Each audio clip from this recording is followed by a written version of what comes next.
Applegate. Number 25. And we are live. Number 30. Number 31, Nate Fisher. So just about 6 minutes until kickoff of the championship game, Division II. Yes, sir. Yes, sir. Brett Curry here, voice of the Chargers, and with me, as always, it's become a tradition now, and it is a fine tradition, Kevin Grundy. It makes me feel all tingly in my body. Thank you, Brett. Man, I had someone talk to me yesterday. Actually, a few people. They were like, you know, it was great when you were up there by yourself, but it's just I like it when Kevin's up there. So I didn't want that to go to your head or anything. No, I appreciate you keeping me humble. Yeah. Lord knows I need it. Yes. But man, today is going to be a really interesting game. It will. So, first year for the Chargers to be in Division II. So we've historically been in Division I. Off year for us as far as record goes. We still got some great athletes, great team, same great coaches. Yeah. And, but here we are, Division II. And it's a weird division. Got it pulled up here. So the team we're playing was ranked number 5. They won a game yesterday, coming back, putting 2 touchdowns on in the last 30 seconds of the half. So you can't sleep on these guys. Then they're from Ohio. Well, the team we played first was 5. I'm sorry, yes. So we beat the Crusaders from Ohio. We're from Missouri. The Rattlers, who just played, are from Texas. And then the team we're playing, the Crusaders, are from northern West Virginia. Virginia. So they're from Manassas, Virginia, Washington, D.C. Metro. I'm completely misinformed. Really close to Springfield, Virginia. Yes. So this is almost the battle of the 2 teams from Springfield, Missouri for the Chargers, near Springfield, Virginia for the Crusaders. And you have the 7th and 8th seed out of this division playing for the championship game. Yes. So pretty cool. So for those that may be a little bit confused, we got the top 4 teams 1 through 4 there in the Division I, and championship today between Christ Prep and Tomball. Those were the top 2 teams, in my opinion, for the NHFA, and so they'll be duking it out for first place. And then you got teams 5, 6, 7, and 8 that are part of Division II. We're the 8th seed and playing the 6th seed now for the championship. So should be a great game. Really looking forward to it. Love to get to talk to a few of the people from the Centurion organization. Great people, just solid. Seem like the fan base is solid. They're passionate, but they're good sports. Yes. So just hope for a good, clean, competitive game, and I think that's what we'll get today. They got a really good quarterback. And if you watch film on them, he likes to work the entire field. He looks for all of his reads before he makes a decision. So you can't just pick which direction he's looking and then go for it. Yep. They do some misdirection, like a fake toss, and they throws it to the backside, some different things like that. Love it. Yeah, looking off the defender, which is the sign of a great quarterback. And they're skilled positions. They got some speed. Number 4 on their team. He plays wide out, plays a little running back, very, very quick. The area, this is going to be a little bit of a, we're going to sound like broken records here, Kev, but it's still very, very true. Yeah. We are bigger on the offensive and defensive line. Let's go, Chain Gang! Looking for some volunteers for the Chain Gang. So I know you can't help that wherever you're tuning in from. So Chargers doing their, what is it that they're yelling here, Kev? You're a coach, so you're in there sometimes. What are they yelling? All it sounds like, I don't It's more just guttural. It's just guttural, and here they go running through the banner. A little bit of led by Cole Richardson. That's right. Man, it is a steamy day tonight. Sun is out, not a lot of cloud cover. Sun is out. Sunny. Every now and then a stray cloud will give us some reprieve from the sun. That's right. And when it happens, it is glorious. For today's prayer and national anthem. We'll pause for the national anthem. Dear Lord, thank you for this great day you've given us. Thank you for the safe travels here. We pray that you be with the game on the field with the young men. Please keep them safe. Help us to have a sportsmanlike game. Please help everyone on the field, on the sidelines, and in the stands to remember that this game is to give you glory and honor. We pray that everything we do would do that. And we pray that you would be with the officials today. Help them to make the calls that need to be made. We thank you for them, and we thank you for everyone who's made it to this game today. To your name we pray. Amen.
your national anthem there. And hey, just a sign of good sportsmanship, Kev. I don't know if you caught that. Yes, but that was great. One of the players from the Crusaders, who we played with an epic battle Thursday night. He's in number 7, I think is who he is. Yeah. Came over and personally, talked to each one of the players on our team, man. Yeah, he made the all-tournament team. That kid is a stud, great player.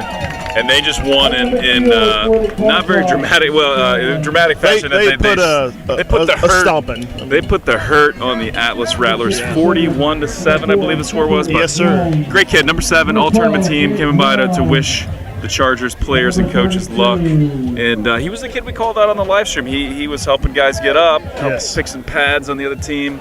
Phenomenal kid. Kid. That's for the Centurions. Great thing to see. So interesting thing tonight, you got 4 Chargers captains walking to the field. You got Carson Knight, Ethan Jones, Levi Romero, and PJ Rubiard. These captains tonight were specifically selected by their team last night at their team meeting, which we'll talk about here in a little while. Some of the things that occurred during that meeting, some really cool stuff. But the captains tonight were selected by the team themselves, voted on that, hey, this is who we want to represent ourselves in the championship game. And I'll get to that meeting that had last night the team had. They had film, they had a family dinner, and then the seniors had their own time to get up and share. We could talk about it now, we're talking about it later, but there was just some phenomenal things. We'll just get to it. But I love that. I love that family, and this is something that the Chargers have always been about. They want this to feel like and function like a family. It's a faith-based community, operating like a family. Love the team dinner. Love the encouragement. I love it that the seniors got to get up and say something. So here there's some common themes. So I'm just going to read them real quick. The program and the coaches taught me what it's like to be a godly man. Seek out brotherhood for your team. Let's hear you. Care about your team, outside and on the field. The biggest thing is the community. Let's see, what were the other ones? One of the coolest ones, there were so many things that I learned that I want to carry on and teach to my children. Oh, man.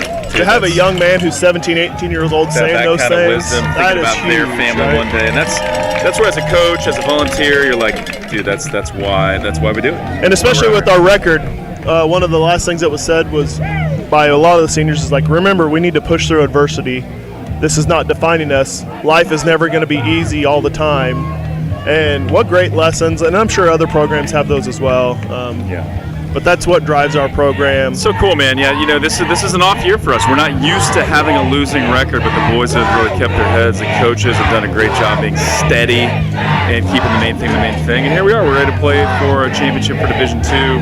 And yes, that is what life is like. Life is adversity, and you got to learn to roll with it and grow from it and improve. So here we go, baby. The chant is Take It Back. We got Applegate and Lentz and Edom back to receive for the Chargers. Number 23 for the Centurions is set to kick, and number 23 is... I believe in the earlier game, he was able to put this in the end zone most of the time. So there's Applegate. We got some good blockers. He's got a little bit of a hole. He got a little bit of a cut. Takes it out. Not bad. Gets about the 37-yard line. Great return by Applegate. So the Centurions, they won their division. This is the highest they've ever been at the tournament. They've never been in Division II. So this is their highest. This is our lowest, but here we are. Undefeated year. They're in the Washington, D.C. Metro. And just a great organization. Really enjoyed talking, getting to know some of their people. Yeah. Should be a good game. They're tough. It is interesting to see some common themes, but both teams have really good athletes, and we'll just be able to see who takes over here. I know Coach Brett was really wanting to put the pedal on early and move this O-line. So handoff is to Street. That's the way we'd like to start it. Able to get outside. He's going to get that first down. Get outside. Gets about 11. So far, offensive line taking care of business. Street with the first down. Gets the ball up to the 47. We want to note, too, real quick, whenever this game in particular, they're one umpire short during this game. So we only have 3 referees officials during this period. So the head judge is also acting as a line judge. There's typically a fourth person behind the offensive line to help call. So may need to extend a little bit of grace today, not having one set of eyes. But handoff is to Street once again. Lost a yard. Call it 2. Lost 2 on that. So a little bit of penetration there by the Centurion defensive front. I'm sure they were coached to be ready to actually scratch that. They moved the ball forward, loss of about a yard or a little less. I'm sure they were coached to play for the run first. Absolutely, yeah. Which is what I would do if I was a Centurion defensive coordinator. So here we go. We got twins right, single wide out. Everett Allison to the left. One in the backfield. Nobody in motion. 56 showing blitz for the Centurions. Running right up the middle there. Levi gets a straight. Go. Allison has a block on the outside. He gets him out of bounds about the 25-yard line. I hope. So that was a heck of a carry. Burst through the line on that left side. Set the edge. Number 56 for the Centurions. Braden Cap did a good job chasing down Street and tackling him. It looked like Street came down on the ball. Yeah, so he's totally fine. He does have a worn shoulder, so hopefully he didn't come down on that.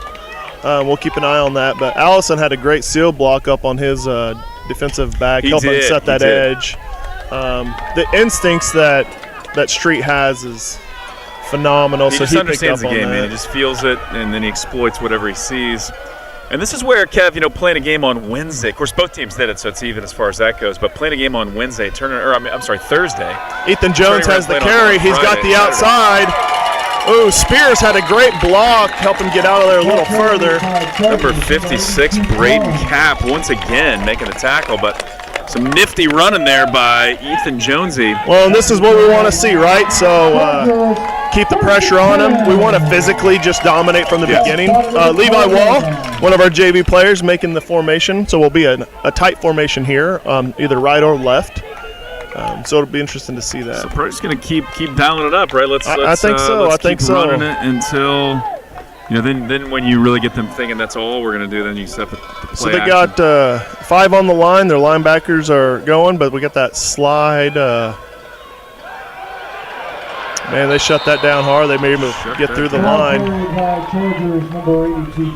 So 82 Jonesy again on the carry. But yeah, got some guys that are sore. No real injuries to speak of. But yeah, 2 days. I mean, 2 days of football with only a day of rest in between is tough. It's intense. Yeah. I think there's been talk of maybe trying to change that, or that's the idea. Wouldn't it be great if we could play the first game a week out and then just play one game here? That'd be better for everybody's bodies, and I think you'd probably see a little better football. Yeah, you would definitely get the most out of all your players instead of injuries and things like that, because it does determine a lot of what you do. Got our stacked receiver set here, which is really difficult to cover. Out to Allison. Levi Romero had a block, but the defensive player was able to get in. He had nowhere to go, and a big loss on the play. Loss of about 6, call it 5 or 6. Actually, they're going to give him forward progress. So they did a phenomenal job. That is like the worst split out coverage, because you don't know what the person is going to do either way, and you're going to have to wait on them to react. Tough formation to defend, no doubt.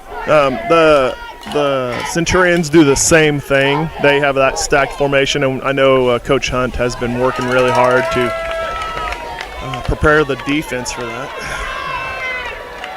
So we go single wide out on each side. Jonesy in the backfield. Handoff is to Jonesy. Oh, not much room to run. Number 56, just keep saying his name, Braden Cap. He's everywhere on defense.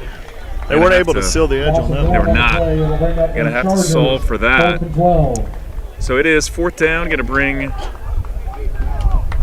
Again, we talked about it, but again, this team in the last 30 seconds of the first half of their game went up 2 touchdowns. Yeah, they were down and then by held. 2 scores. Scored twice in the last 30 seconds of the first half in their opening game on Thursday. Ended up holding on to beat the Atlas Rattlers to get here. 4th and 12, so it'll be interesting to see the call here. I wonder if they'll do that hard count to just see if they get a few extra yards, or if they're just going to throw it and see what happens. defensive back started creeping on his coverage. Timeout. It was timeout Chargers. Timeout Chargers. Coach Allison not too happy with the QB there, saying, hey, you got to see the time, although there's not. So number 14 on that edge was up, looked like he was starting in press coverage. Then as they were starting their cadence, he starts creeping off the ball. Maybe that was a little bit of the confusing to see what's going to happen with that. Have we addressed everybody that's listening and watching right now? I don't know. Have we thanked them? Oh, man, thanks for tuning in. Let's see what kind of numbers we got on the live stream. We appreciate it. Had a great turnout to our first game. Over 1,000 views on that live stream for the first game. Of course, that ended in dramatic fashion with some on-field skirmishes, a little extracurricular activity, as they like to say. And thankfully, nobody was hurt. Several players in that first game, Chargers versus Crusaders, got ejected.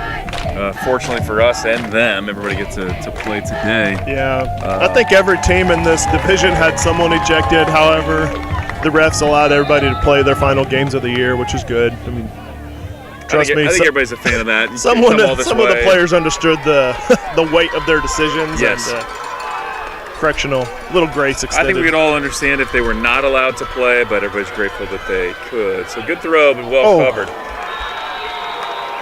That's going to be a turnover on downs. No points on that opening possession for the Chargers. So let's see how the defense come out. You know, we didn't come out with a ton of energy there. Of course, had a couple of good runs by Street, and not a whole lot other than that. So let's see how this defense comes out. And he wasn't in the last few plays either, so maybe they loosened up their coverage a little bit, not knowing if they were going to give it to Ethan Jones or not. Right. So. Again, when key personnel aren't in, it does change how and where you blitz and everything else. So it'll be interesting to watch. So this is a pass-heavy team, the Centurions, and number 12, their quarterback. He has an arm. Gabe Drown with a D. He's got a cannon. He's trying off the deep. Going deep early to number 2, gain of about 12. Pass completed, Centurions. Going to move the chains for the Centurions. So that was number 2. So they'll do this. Timothy White. This screenplay that Coach Hunt was talking about, when you see him put a guy in motion, he fakes the toss and immediately turns to his backside to throw. Interesting. So really trying to key on some of those things where he's really foretelling, and like we should be watching film and preparing for the game. So let's see what happens. That's a good life lesson right there. You gotta watch film. You can't come to a game unprepared. And Coach Hunt, Coach Williams, Coach Morris, all those guys really helped. There we go. Sexton was able to close that. Yeah, that was Sexton really breaking that play up, doing some damage, and then you had P.J. Robillard in there to finish it off with the tackle. Loss of about a yard on the play. I was able to sneak into some of the practices on film, and that is exactly what Coach Hunt wanted them to do in that linebacker outside position, is follow that motion and scrape and really force him back in. And it shut him down. And shout out to Coach Hunt. He had a great college career, played cornerback, I believe, at Evangel University. Now, great part of the Chargers organization, awesome coach. Loves these boys. Little movement up front. On both sides. Yep. Offense. We got back, but false start called against the Centurions. False start on the Centurions, back them up 5, so not going to be second in about 16. Try and cut back our aggressiveness by letting them trying to draw us off sides there. Well, and there's some things we'll give a shout out to here in a second about some coaching stuff coming up and things of that nature. And I like it. And a bit of an announcement. There's an announcement. Yeah, there's a huge. Let's wait till halftime or something. So, yeah, I like it. So stick around. Make people chime in. He's looking straight towards his receiver. Oh, he gets hit. What in the world? So a lot of pressure on the quarterback, and like we said in that first game, man, that's the best way to really guard a pass-heavy team or defend them is just give the quarterback no time. Yeah. And that's what we did. I think that was number 50 in the backfield. I will tell you, I watched their first game, and I don't know why it bothers me so much, but whoever's calling their plays for the offense literally walks almost halfway onto the field to have a one-on-one with his quarterback. Now, I get it, right? He's not really interfering with anything. Right. That is so stinking weird. It's like we're playing Mighty Mites or something. It's Mighty Mite football out there. Coach just hanging out. They're trying to stretch the receivers out. be Josh Elam, that made that pressure on the quarterback last play. Hard count again, got his own player to move. Yeah, so there we go. That's going to be something the Centurions need to button up. Way to stay disciplined for the Chargers front group there. The Chargers defensive line holding true, not falling for the trap of the hard count. Clock continues to wind. 6:21 left to win the first quarter. Still 0-0. Got a lot of cowbell in the stands again, Kev. Need more cowbell. I know you're a fan of the cowbell. Oh. Pass was behind number 4. 4 is saying my bad. He was the receiver. He went right and he should have went left. That's where the quarterback was throwing. Miscommunication there. A big third down stand, man. And that was one where Carson Knight was close. He was close to pick that ball up, but gonna have to kick the ball off now to Ray Sexton. He's at about midfield, so likely will end in good Chargers field position. I want to say they actually did do a fake punt a couple times, direct snap to number 15, but being so far back, it looks like they went on ahead and sent it away. I wouldn't get near that thing. I would just let it bounce. Taking a weird roll, and it's pretty windy. Not terribly windy, but once you get a little height, the wind's swirling a little bit, and then the wind kind of caught that ball and just We saw that in the first game ahead of us. A couple of deep passes, the ball just died in midair. So it's going to be first down here for the Chargers at the great field position. 6. Excellent field position. We're having officials water timeout. Speaking of hydration, be sure to head over to concession. One of the cool things that happened yesterday, even though there was a day break between the games, Brett, is one of the things that I love about this is that most of the Chargers families do travel. Yes. So yesterday was kind of like the family day. Family day at the beach, man. It was amazing. Spectacular weather, 77, sunny. The coaches had a team swim, took a group photo. Yeah. Then we had get out in that chilly water, kind of ease some muscles, get rid of some soreness. Then most importantly is the very competitive Powder Puff football game. Powder Puff football. Got to give a shout out to the orange team. Yes, the orange team defeated the blue team. They did. I have daughters on both teams. I believe your daughter was on the orange team. I will say, shout out to Adeline Grundy, my girl down there yelling. She caught a touchdown pass and an extra point. So she did a really great job. Give it up to my baby girl. Leah Romero, senior. Yes. Gets to walk off with a victory for Powder Puff football. My daughter Maggie was on the orange team, so she was really excited. Some of the players were the cheerleading squad, which was interesting. Yes, that's where hey, all right. They do not have rhythm. They do not have rhythm. So the roles were reversed. Boys were cheering. Girls were playing football. There we go. Hand off to Levi. He gets outside. Hand off to Caleb Street, that is. And who'd I say? Said Levi. It's okay. I am sorry. For anyone listening, you know that this is a dad move. A dad move where I just say the wrong name. We're used to that. That's what we do. I do that all the time at home. But nice gain on the play. Gets the ball down to the 24-yard line. It's a gain of about 12. So that run is going to work. And Coach Brett told Street, hey, man, we're going to need you to be the dozer today. And he's back. Again, back up to Street. Got a great hole. Great blocking with the offensive line. And, man, you give him an alleyway to run, he's going to find it, and he's going to hit that hole hard. He's going to make him pay. He's going to find the seam, going to find the opening. And he doesn't really run from contact either. So when we get him one-on-one with a defensive back, he's just going to run at him.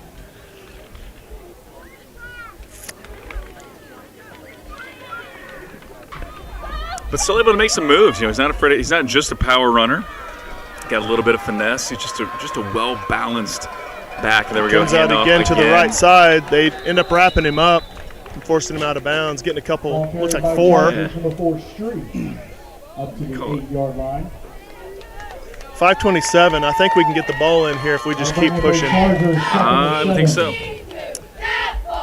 What I'd like to see is we have we call it bulldog, I think is what it is, and not to give away all strategy, but sometimes we run that with a jet motion. I haven't really been paying attention too much to what they do with that motion, whether it's the slide motion or if the H actually comes in motion all the way across the field. But now explain to folks at home who the H is for this. Yeah, so in this setting, it would be number 2, Levi Romero.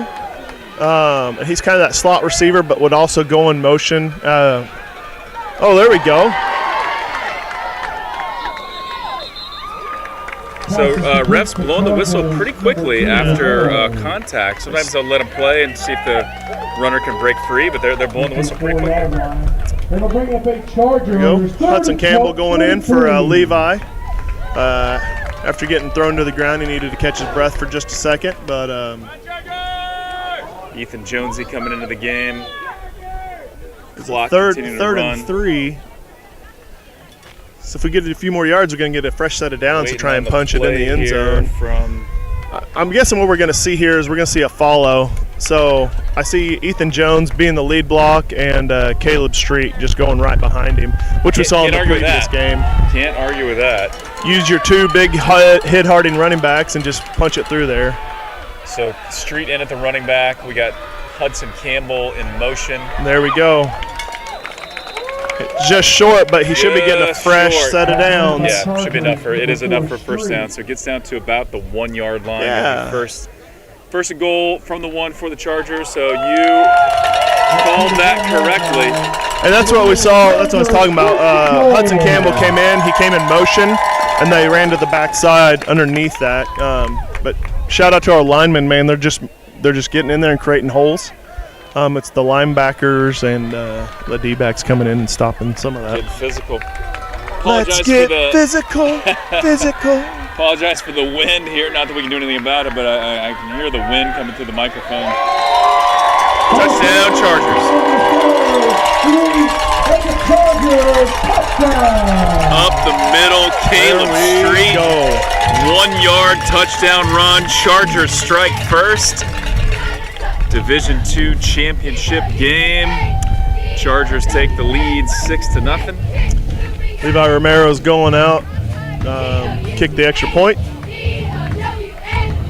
It's good block on that. Again, character of the Chargers. PJ Robillard absolutely pancaked his player a few yards deep. Laid on him for a second, then helped him right back up. Oh, here we go. I will crush you, and then I will help you. So encroachment on the defense. Now, last game, for those that didn't watch, you should go back and watch. When we played the Crusaders, there was like 5? Not again, man. It was 4. I went back and watched the film. It was 4, but it felt like 15, but it was 4. Eventually, the ball could not be moved any closer. And 4 offside penalties in a row on the defense, on the extra point. The refs were like, we're done. Give you 2 points. We can't put you any further closer to the goal line. That kick is good, and it's in the swamp. We'll give it up to Levi Romero using some of his soccer skills. That's right, man. He's a football. Football, the original, as some would say, football. But Levi and Leah Romero, twins, brothers and sisters, they both great soccer players. So they're the brother scores and the sister does push-ups. Push-ups. Tradition for the Charge organization. Every time we score, love it. Cheerleaders do push-ups, and man, I'm just hoping they got to do a lot of push-ups today. Hopefully, we continue to get on the board. Can you hear me?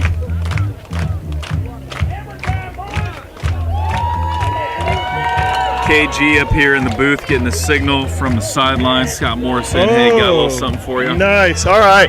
Just from the coaches down there, I did not know this, but Levi Romero has just set the NHFA record for the number of offside penalties drawn on an opponent for a PA attempt in tournament history. I love that. That is an award I think that's going to be. And you don't really go for, but you get it.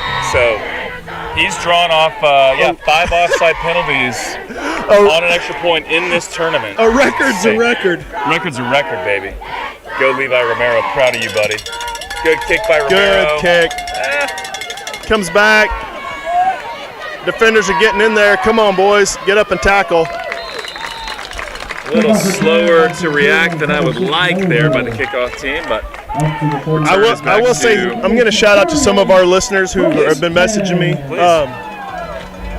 So we are a regional team out of the Southwest Missouri area, and I'm going to say it once, and then I'm going to add a little bit of comments to it. But NHFA Fire Station 1 is tuning in. NHFA Fire Station 1, absolutely. man. We appreciate Gotta love your our service. first responders. Yeah.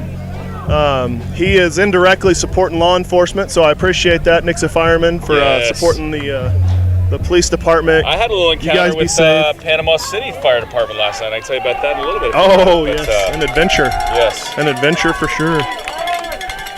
But give a shout out to all of our guys. Smith has 2 boys in the junior high program. His son was 7th grader. Quarterback for us. Women in blue, and love that. So here we go. Pass is complete to 27. They stop him, wrap up that ball. Oh, they're going to call a late hit on Edom. That was Sexton in making the hit, and then they said Edom put it. Edom came in for a late hit, so they're going to give him that. Close, but they are going to call a personal foul on Edom. Yep. Late hit. We just got to be careful with those things. He's already dead. Once you know a kid's down, you just got to leave it. I like the aggressiveness. That's one of those that was not egregious. So as a coach, you're not too unhappy. Yeah. I mean, you don't want to completely waste the effort, but I like that our defensive line is really putting it to them. They're having to get the ball out quick. They put the ball across midfield, so ball's at the 45 of the Chargers. 1st and 10 for the Centurions. We got a stacked 3 set of receivers in there on the left side, lined up tight. He looks straight to his, there he goes. He looks to his right, goes up. Oh, number 2 has the ball. What a great catch. Good coverage by Kidron Haynes, but number 2 just elevated Timothy White for the Centurions. Elevated and caught that ball. You couldn't have gotten any closer, any cleaner if you were Kidron Haynes. That was good coverage. Well, and again, that goes back to the quarterback. He immediately looked to his left, looking at those receivers, knowing that he was going to throw it right the whole time. And just a well-caught. The 15-yard line, 1st down for the Centurions. Chant is defense from the Chargers faithful crowd getting a little bit rowdy. I love to see it. They put him in motion. We are in a zone defense, looking at 27. There's that little screen pass out.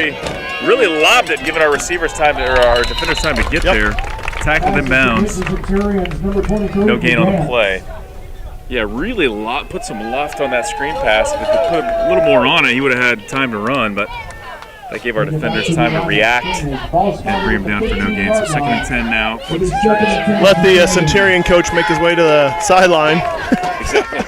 Give him time to get over there so he's not on the field at the time of the play. I did talk to one of the Centurion staff members. Yes. I was like, is this kid in high school, this play caller? Because he looks like he's about 16. He was a running back. He's been out of the program for 2 years, so he's pretty young. And he's now the play caller, so sort of a cool story. Which isn't uncommon for some homeschool programs to have former players step up and coach. We have that on our side as well. Essentially no gain on that either. Maybe they're going to give him 1. Yeah. Edom, and Jones, I think, was in there on that tackle. Yeah, Elam, he's had a great game so far. He does, yeah, he's a good player.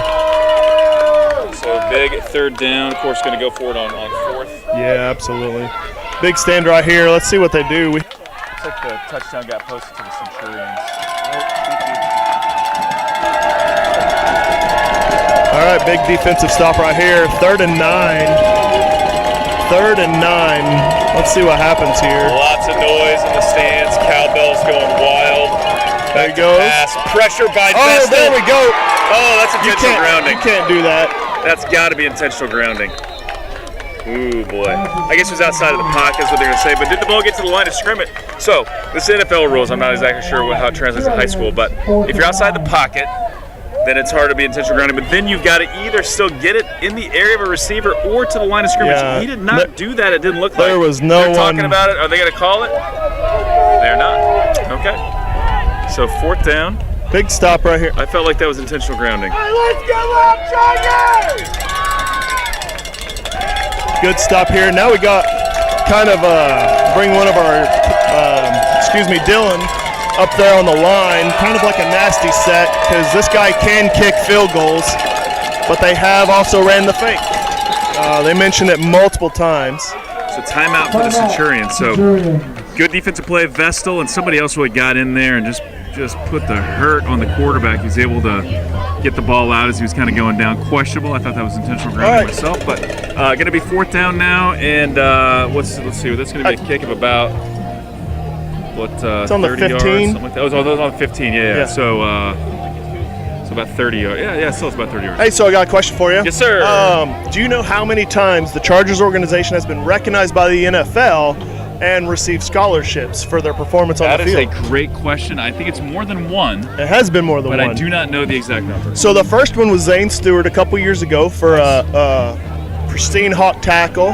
The video was on Eric Huddle. Stewart's son. Yes, Eric Stewart. Eric Stewart. I can see that his ketchup with steak didn't taint his. He still raised a pretty good kid. So he did, yeah. After this play, I'll talk more about Eric just a second. So on the right hash, it'll be about a 31-yarder.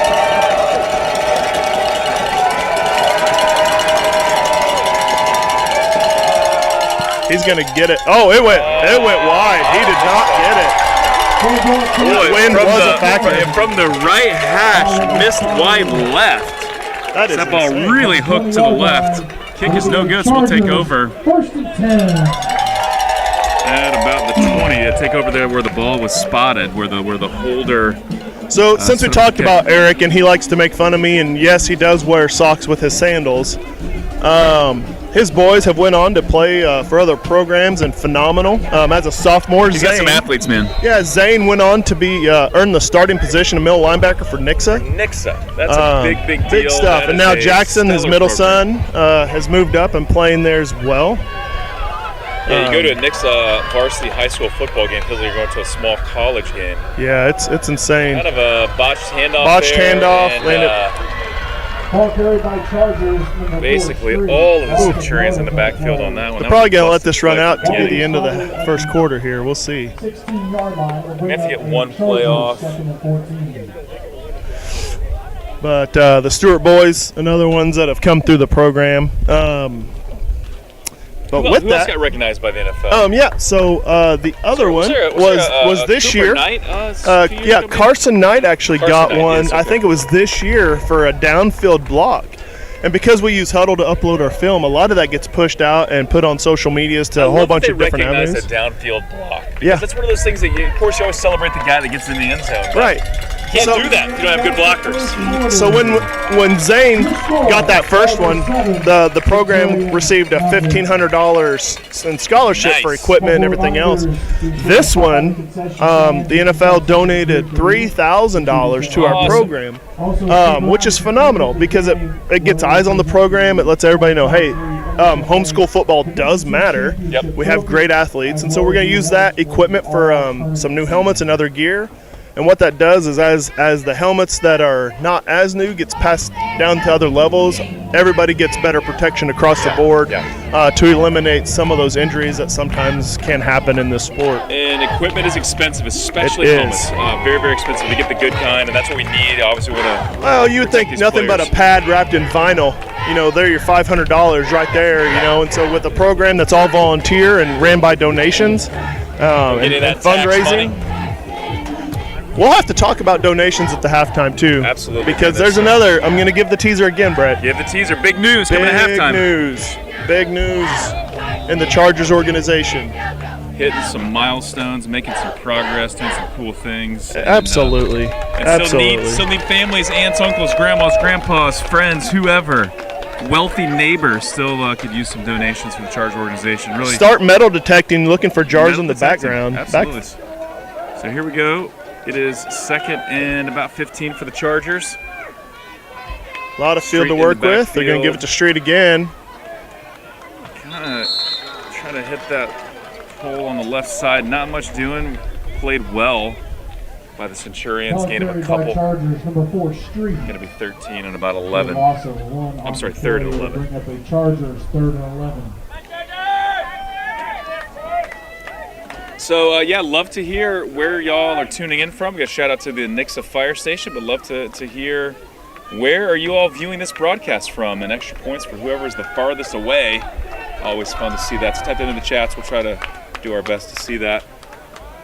We got a big 3rd down here. pump fake. Ball passes up. I think Allison slowed down a little bit on that route. If he hadn't, that probably would have been right on the money. Good pump fake by Grant. Almost called him Grant Dignan. Hey, Dignan family, if you're out there watching, we love you. He's got so used to saying Diggy. But Grant Clement is what I meant to say, is QB. Falls incomplete. Dignan represent, absolutely. Here we are, 4th and 11, gonna punt it. Street, of course. The do-it-all player for the Chargers, set to kick. Number 49 back to receive. That's Joseph Van Dam. Good coverage by Allison. Wrapping him up. Big hit by number 51 for the Chargers on that coverage there, which is really nice. So, got to give a shout out there. I just lost my roster here, dang it. For who? Us? Chargers, yeah. What's the number? 51. 51. That would be Mr. Lynch. Mr. Lynch. It's kind of cool now that some of these players that I've got to coach on the junior high are filtering up into the varsity level, getting to see how they're performing better is pretty cool to see. Handoff is to... They're trying to stretch it out. Number 6. Sexton's out there, number 7. Sexton chased him down. That's Luke Moser. Up to the 40-yard line. About, 5 on the play? Big gain of 5 and bring up a Centurions. Yeah, Kemp, number 77, was able to help stretch that out a little bit more and help close that down as Sexton Kemp's just a great lineman, man. He is. Played we had such a strong line this year. Him and Robiar and Elam. Well, we're trying to... These boys need to hit some weights. They do. Which comes in the off-season. They're going to put him in motion. You're going to see that fake toss. Oh, they didn't. But they were able to stick him up. I don't think he got anything on that, but he was folded backwards. It looks like they give him a couple, but going to bring up third and about 4 here, I believe. That was Dylan on the stop. Dylan Reinauer. So glad to have him back. Great to have him. Phenomenal. That kid is a horse. Yes, he is. And not afraid of lowering the boom on guys. Looks like about 3rd and 4, maybe? 3rd and 4? Yep, 3rd and 4. Big 3rd down. Spot in the field, we're probably going to go for it on 4th. We got linemen checking there. I bet we're going to see a screen here. We have a really offset coverage over here to the right. 27 goes in motion. Looking for the screen. Good coverage there, but 2 is wide open. And a big play there. Needed 4. Looks like a little more than that. extracurricular conversation over there on the. A little bit. I believe that hit was still totally legal by Carson Knight. He was still in the field of play, but anytime a guy gets knocked and out of bounds, some people are going to get a little bit fired up. Definitely, we've talked about it last time. The stands are very close. Maybe 7 yards off the field. The stands, the fence, everything is super compact. It's easy for comments from the galleries to be heard clearly by the players. So.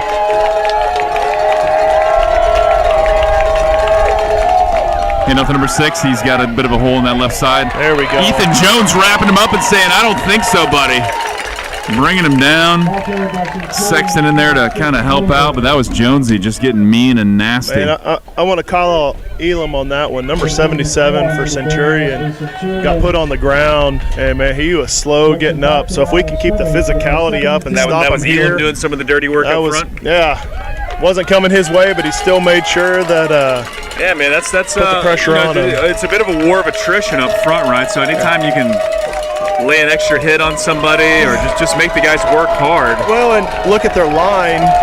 They really aren't that big other than 77, but technique often has to win that battle. So, well, back to pass, looking downfield. He's got 2 there. Oh, what a great break on the ball. Man, what a route. My number 2. Atlanta. Faked out our defender big time. So big gain on the play, gets the ball down to the 10-yard line. Going to be first down for the Centurions. I think I'll have to make sure on that. I think that was Aiden Lauder, one of our JV guys, able to get out there and get some time in at D-back. It was 15 Vic was the guy in coverage on that. Connor Vic, yep. I'm just going to shut up. I like correcting you. So there we go. There we go. Sexton in the coverage there. Pass is complete to number 6, Luke Moser. Brought down for a loss at the 11-yard line. It's going to be now second and goal from the 11. Love it when you got the moms yelling, push them back. It's always funny when moms get a little salty. Moms and grandmas like it. Yes. Just destroy them. Take them out. Love it. Chant of defense. Got a great student section. They made it out here to Florida. Got some alumni here as well. Former players and cheerleaders. They're going to put 15 in motion across the middle. There he goes in that little flat route. They saw that on film, but he's got some moves. He is going to be stopped pursuit by number 3, Kyle Edom. Force him out of bounds. Going to be third down now at the right at the 5. So third goal from the 5-yard line. Who's 25?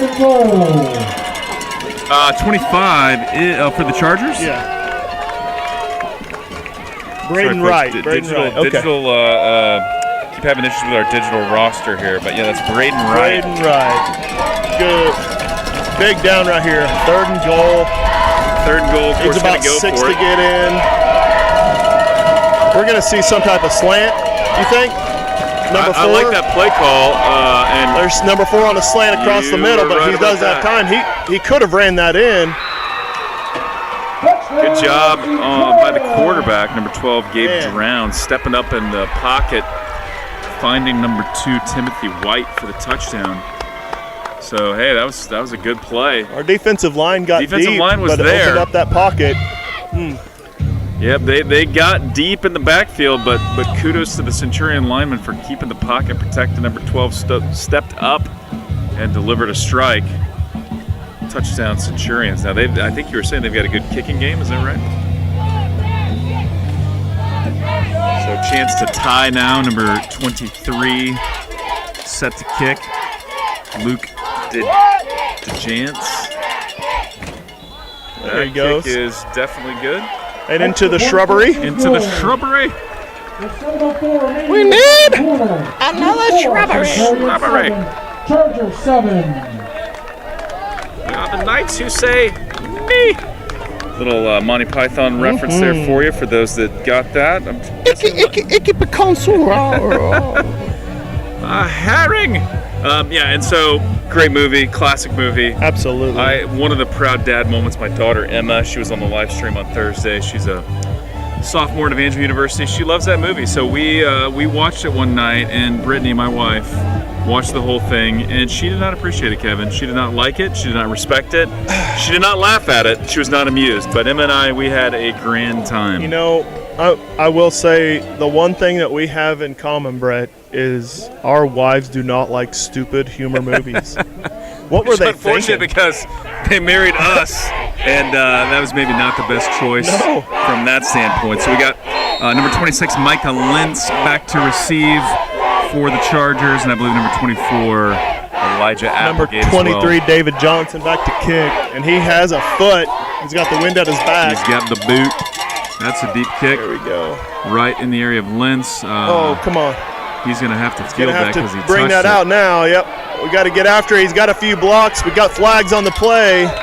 Made it out to about the 15. Yep, gets about to the 15. Flag on the play, though. It's almost always on the return team, so that's going to likely back us up. So off at a block in the back or a hold or something.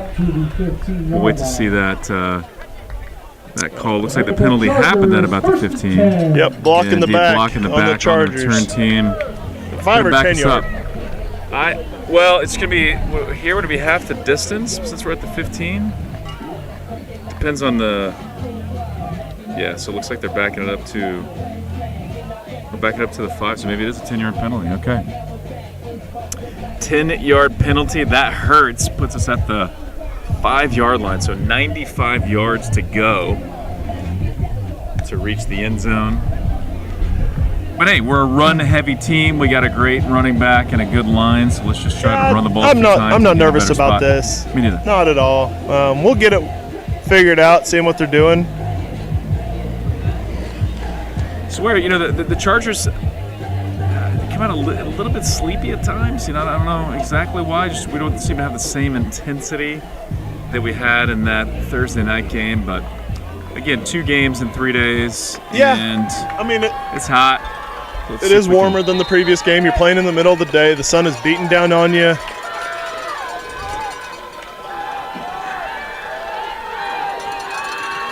Handoff is the Street. Oh, Street hit his own ran guard. his own lineman, didn't he? Yeah, the guard was pulling on that to make the hole open, but he didn't get out of the way fast enough, and Street hit him right in the back. So that hurts. That hurts physically because you got 2 guys on the same team running into each other, and you don't get any yards. So loss of about 1. Play, it'll bring up a 2nd and 11. With the ball spotted 2nd 11 for the Chargers.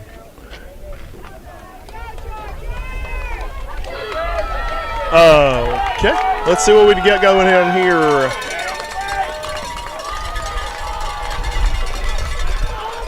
Oh, tried the hard count again. Jump, but he got back, so no penalty. Handoff is the Street again. They're doing a good job up front, really not giving us much. So going to have to probably make some adjustments at halftime. Brett, are we going to have any special guests? You know, I've been trying. I've been talking to some of the Chargers alum. You know, after our game on Thursday, we had 3 Chargers alum coming up to be interviewed. We could get maybe we can figure out someone up here. Lucas Meyer. We'll see what we can figure out. Love to get some alumni up here to help us talk about Chargers, talk about the game today. So we'll do our best. Yeah. There we go. Pass. Checks down to Street. He Nice makes a football move. He's got it. That was a heck of a move. Absolutely. He had 2 guys there ready to put the hit on him. He's going to need to come out. Made both guys move. Gets the ball to the 20-yard line. First down, Chargers.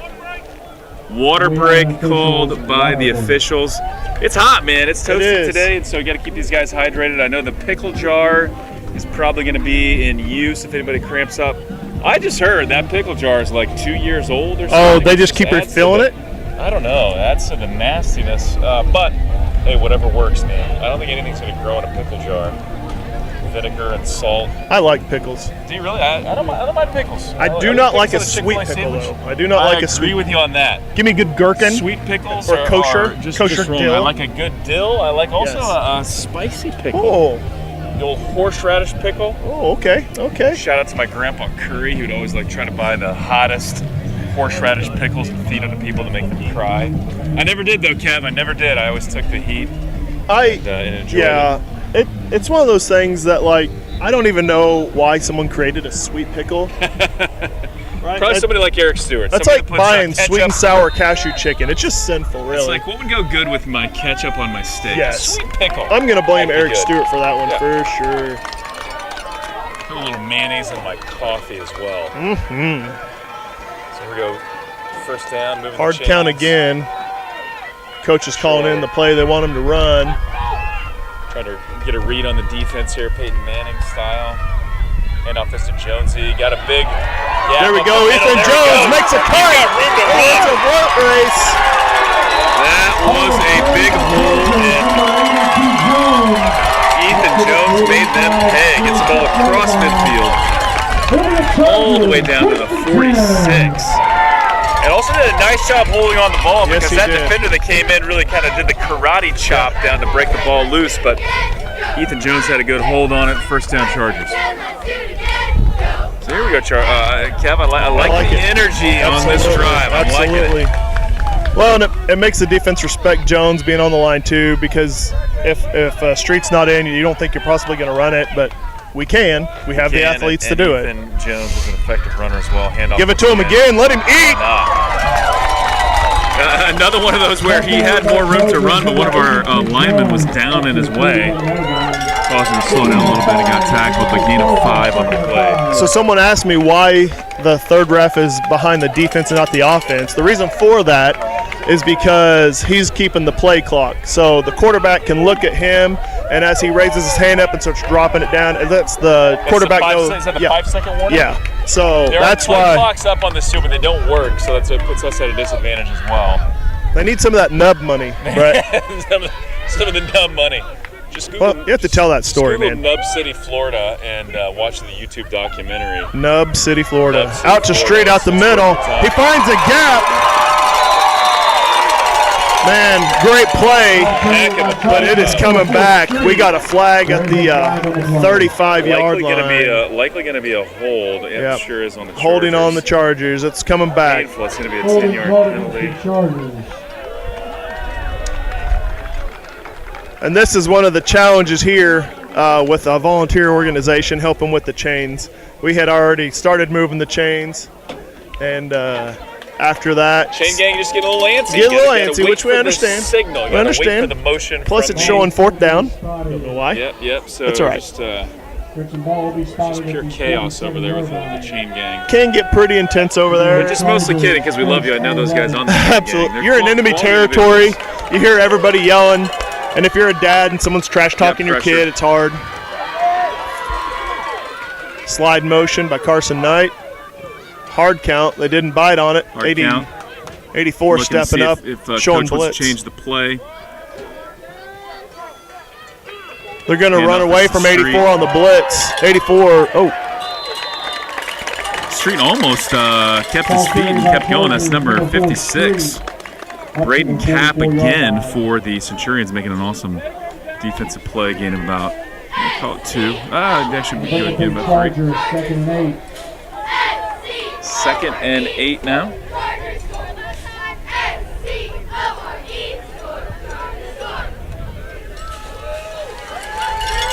good Encouragement defensive. from the Chargers cheerleaders. Score Chargers score. And it is second quarter, so it means our mascots or sparklers are down there helping cheer squad. That's right. 2:56 left to go in the opening half. Street Hand gets off to the Street. He's outside. got He gets lots the of room. edge. Makes Allison the cut gets back it. inside. Allison make a good block again on that play. He did. Downfield, held with his block till the end. You know, and that's one of the things we were talking about on the junior high level, why it's important for you to stay with your blocks till the end of the play. Yeah. Because, some of them think, it may not come back my way. There's no reason for me to keep Man, blocking. you just don't know. However, I mean, we've seen examples of this game and the other one on Thursday. Blocking downfield, not only does it create the play you want, but it could also get you some NFL money, which is Yeah. what we just found out. So Which is better than nub money. it's better than nub money. Better than nub money. Better than nub money. I know there's a lot of confused people on the live stream. I will enlighten at halftime. I just couldn't let it go. I'm sorry. That's a great story. There's quite a story about Vernon, Florida. You can Google it, Nub City. But we'll share a few of the details while still being respectful here on the live stream. Handoff is to Street. He's got room to run. He makes a cutback. But number 17 is holding on for dear life and brings him down. That's number 17, David Lejeune. It's the ball to about the 31. Going to be 2nd and 7. And Street coming out for a second. He's coming out, but that corner on James Spear's side is playing about 7 yards, almost 10 yards off of him. I'd love to see like some type of whip route or something like that where we can pull him up. We'll see what happens, but there's a lot of cushion on that side.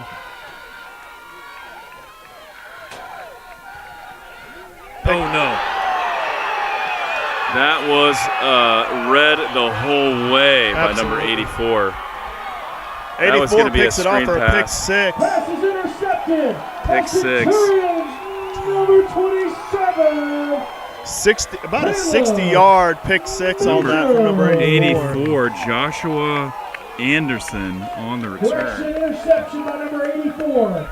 Chase Anderson. We can't let that take the wind out of the sails, though. We got to keep playing. We're going to get the ball back with a little more time on the clock before the half. Yeah, still have a little bit of time to come down and answer, but we were moving, and that's something we cannot do. Costly penalty. Coach is talking over with the QB, trying to give him a little bit of instruction here so that doesn't happen again. But yeah, turnovers are costly, and nothing more costly than a pick 6. Well, 23 and we don't want it to be a complete momentum shift. Just Exactly. look past it, like a lot of the players say, Gotta have short 5-second memory. Absolutely. Got to forget it and move on. Kick is up, and That was like That was like a pitch shot in golf. super high. Extra point attempt is good. The ref With under the 1:14 goalpost did not see it. He remaining waited for the in signal from the quarter. back Your judge. score, Centurions 14. Signal is that it's good, Chargers, 7. so Centurions take the lead for the They first did. time in the game. 14-7. Minute 14 left to go in the half. So, in the Centurions' first game, they found themselves at a deficit in the first half, and they came back, scored twice in the final 30 seconds. less time, you're right. And let's see if we can score at least once in the final minute 14 to tie this game up and give us a little momentum going into the half.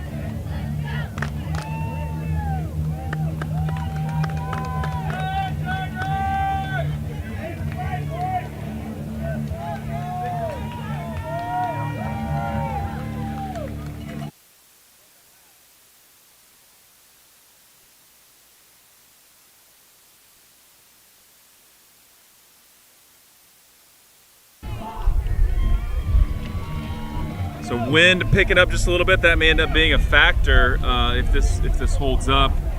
Will work in our favor likely more than it will for the Centurions since they are a pass-heavy team or a run-heavy team. Got the chant of take it back here. The Chargers. We got Applegate and Lentz back to return for the Chargers.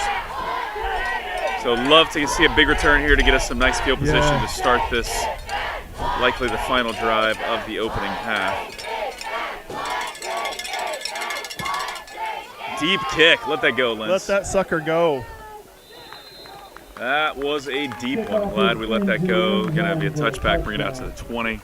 So here we go. Let's see if the Chargers can kind of shake it off after that pick six and get back to business. Yeah, I think we had a little conversation with everybody on the sideline, like, hey, suck it up.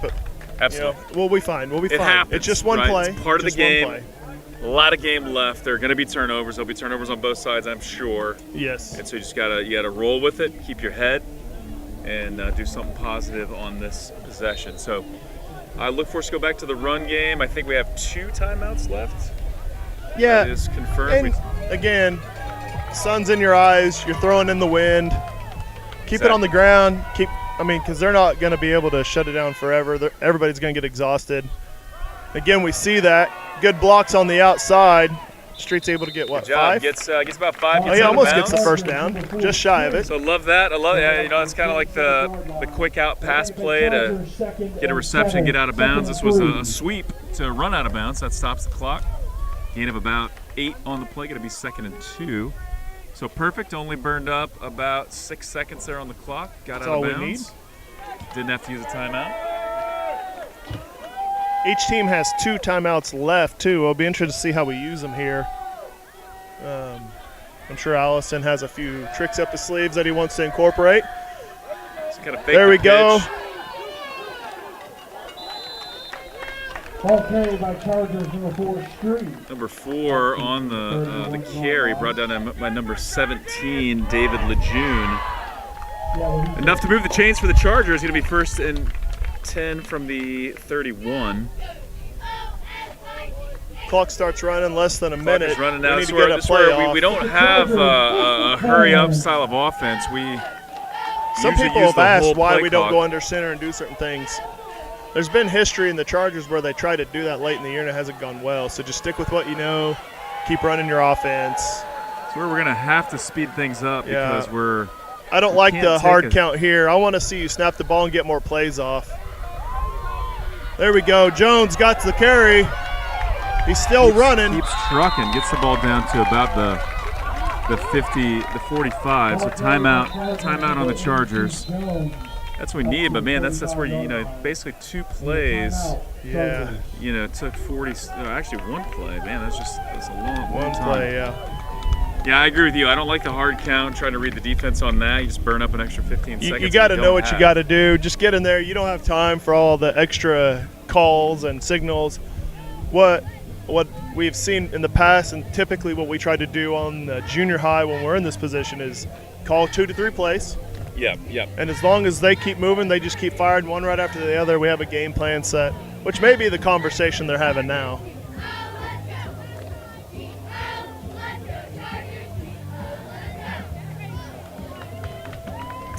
Yeah, I like it. You just gotta, we're not really built for a hurry-up offense, but we gotta be more hurry-up than this. We'll see how we finish out the final 22 seconds of the half.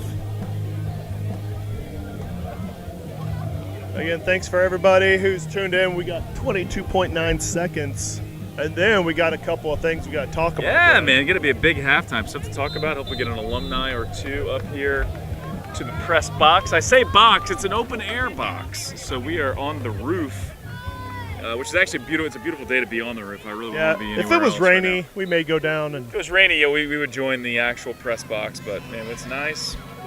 Give me the sun's sunshine. out, kind of guns out. Absolutely.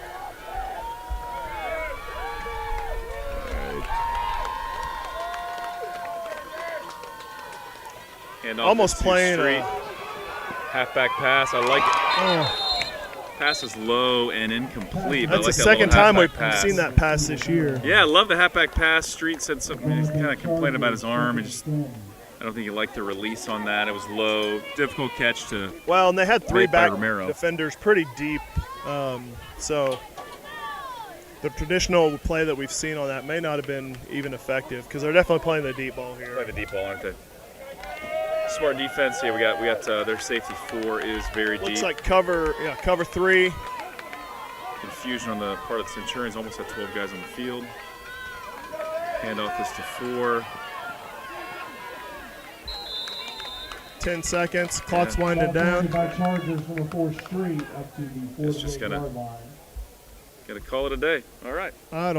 I personally don't like that, but I get it. All right. Yeah, I guess did not want to take the chance on anything. Again, we don't have a quick strike offense unless it's a run play, really. So down 14-7 after the first half, and not where the Chargers wanted to be, but really been a good game, pretty clean game, other than the pick 6. Yeah, the pick 6 was the momentum shift for the last part of that half for sure. So, hey, gonna get to see the Chargers cheerleaders perform with the varsity and the JV squad. So, I know we got some cheer families out there, some grandmas and grandpas ready and excited to see their cheerleader performing. And hey, both these performances are awesome. We got to hear the walkthrough with my daughter Emma, who was a former captain and now cheering for Evangel. She kind of gives us the walkthrough of what this performance is all about. And so talk about the layers of the performance. Yeah, the layers of the performance. And the timing. A really nice job. It was fun watching them try to teach the powder puff cheerleaders. Yeah. And some of those boys like, oh, you can just stick someone in the air with no issue, but right. It actually is. They're like, oh, cheerleading, that's easy. We just lift people up and manhandle people, but no, there's a little more skill and form, and it's definitely takes practice. So both squads are going to perform. We still got our big announcement that we'll make here in a minute. We'll let the suspense build just a bit. Dun. If I had dramatic music, that's what it would have been. And so just to fill people in, those that were kind of wondering, like, hey, what was that Nub City talk about? So I'm not gonna reveal it fully. I'm gonna keep the suspense there too, partially out of respect and partially because there's some controversy here, Kev. But Vernon, Florida, does have the nickname that I'm sure a lot of people here do not like, but it's called Nub City. And there's a couple of documentaries you can check YouTube, but there was a period in history in this city where there was an unusually large number of amputees, people missing limbs. I guessed gators. I guess maybe gators were involved. That is not the rumor. That is not the belief. Actually, it's not a rumor. This actually happened. It's confirmed. But I think about 8% of the population of Vernon at one time was an amputee. Oh, that's wild. It is wild. The court cases were involved. The insurance money was involved. It's a wild story. So they should check YouTube it it. out. Yeah, check it out. There's some documentaries. What'd you say? It's about 13 minutes or so? There's one that's about 13 minutes. There's a few that are longer. But Nub City, Florida, we are not making things up. It is a confirmed part of history. And so we'll entertainment for you. All right, after the cheerleaders' performance, let's talk about some stuff, Brett. Absolutely.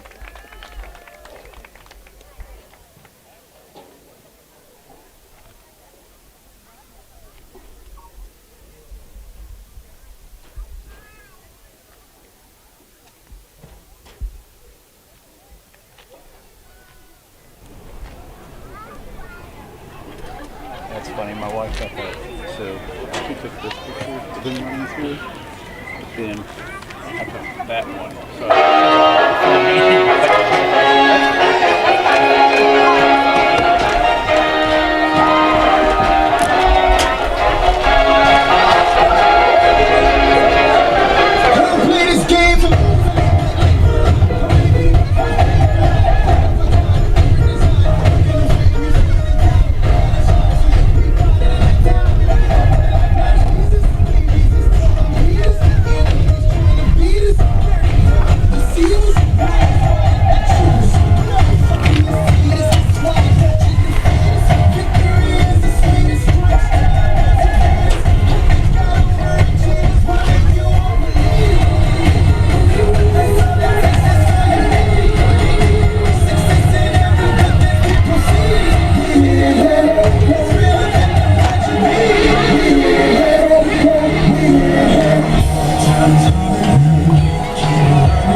Nice job, ladies. Excellent performance.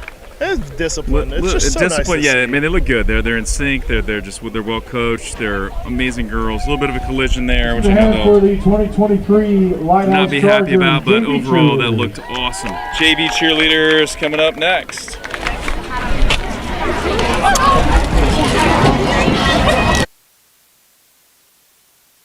Hallelujah. That's love. Everybody. Y'all ready?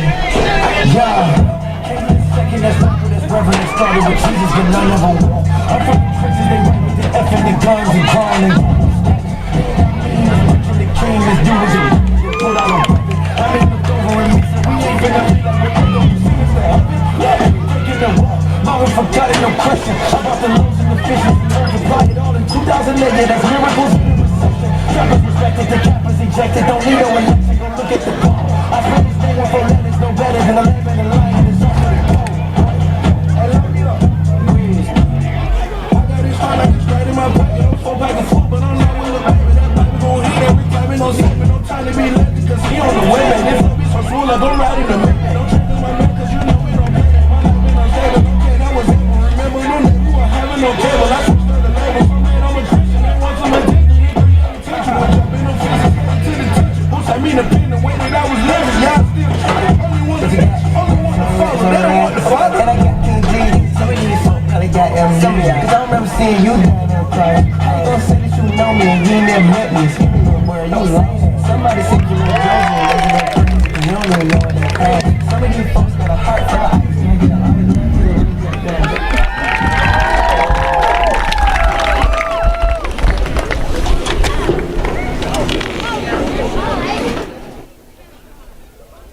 Awesome job by the JV cheer squad. So both squads crushing their performance. Love to see that.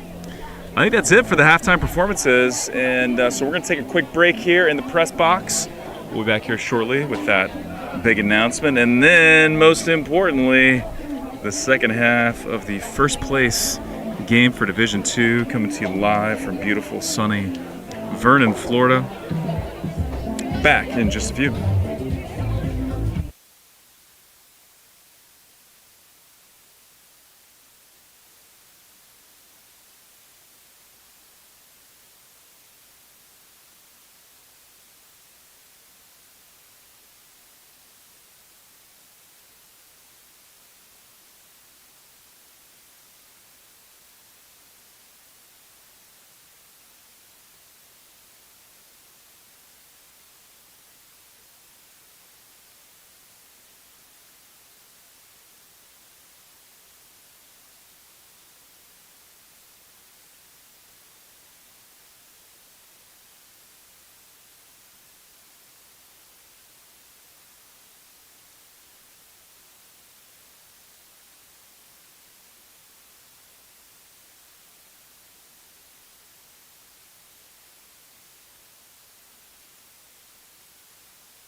All right, we're back. 2 minutes left to go in the half. That wasn't a dramatic pause. That was a potty break. So, hey, you know. I'll take it. I'll take it. The talent in the booth. We'll jump into it, Brett. Breaks as well. Yes. Two things. So the first thing, it kind of got pushed out yesterday.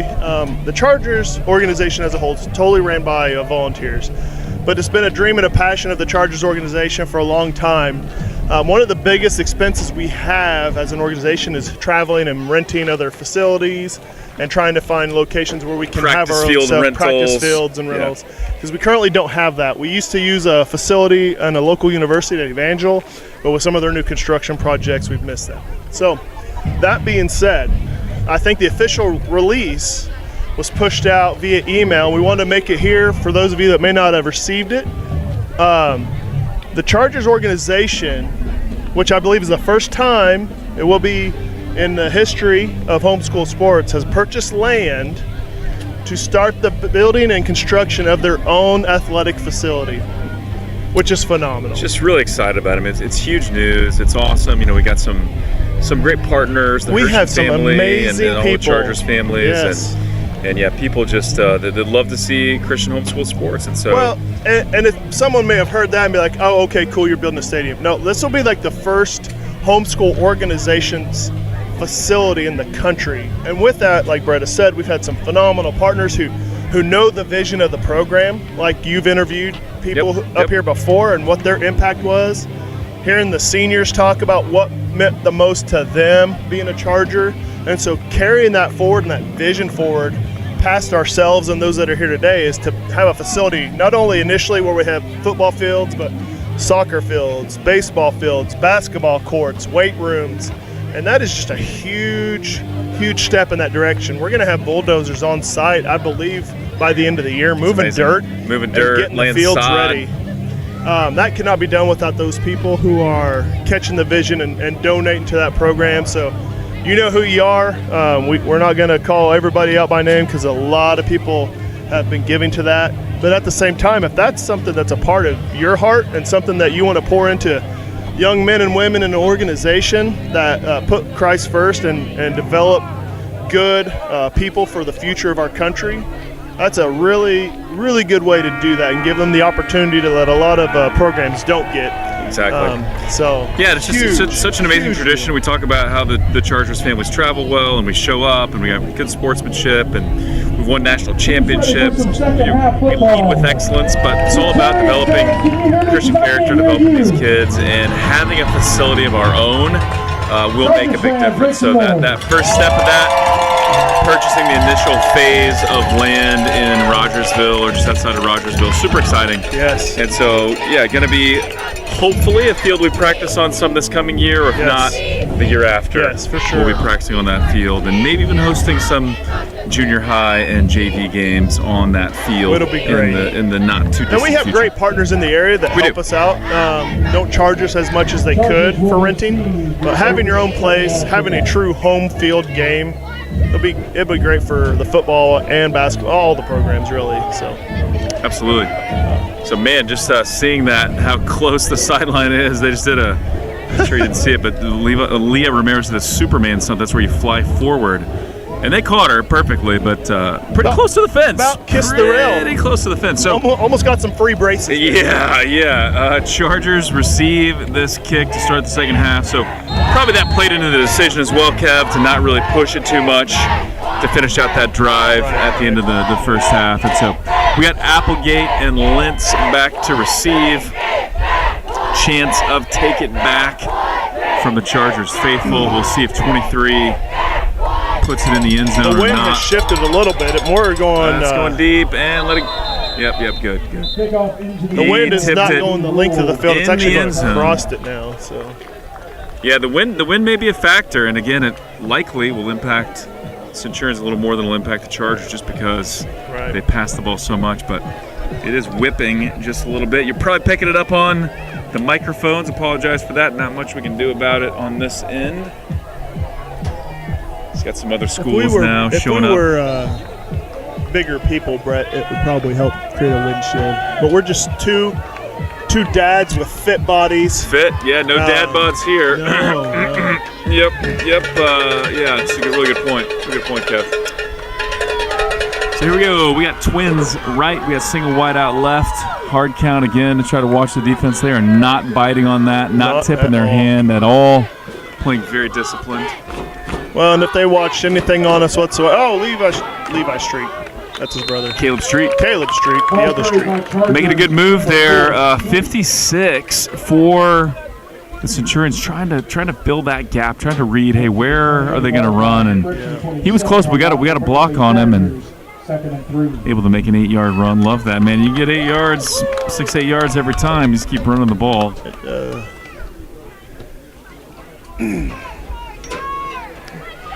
Two wide same left. Formation, just kind of flipped sides of the field here. Handoff is to Street, makes a great move. Met in the backfield hard by number 67. Ball carried by Chargers, number 4, Street. Did not see 67 on their roster, but that was a monster hit. He made it through the tackle, and when Street tried to cut back, that's why a good disciplined D-line is important, because if he hadn't been there, Street had some room to run on this side of the field. Scratch it, that's 77. That's why I did not see 67, because they do not have a 67. Tony Guru. Oh, yeah, 67 made the tackle, but he must not be on the roster. Oh, did he? Okay. That's all right. See, That's I can correct you too, Brett. It's not one-sided. I do need it. And that is I for need sure. any opportunity I can. All right, handoff is to Jonesy. Blocking Make is a decent good cut. there. Got the first down. Boy, PJ Robillard out there blocking. He's about 8 yards. Again, we don't need to lose our heads and fall into chaos here. Just keep it simple.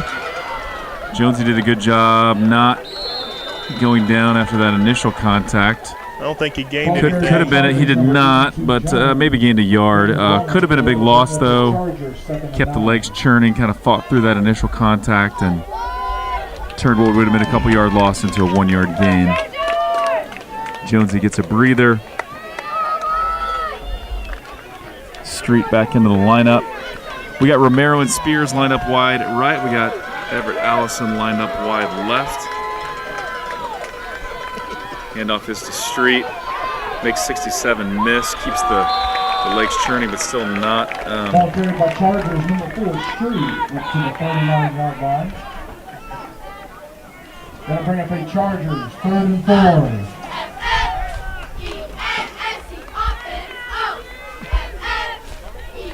I appreciate you, Daddy Smith. I just got your message. Daddy Smith.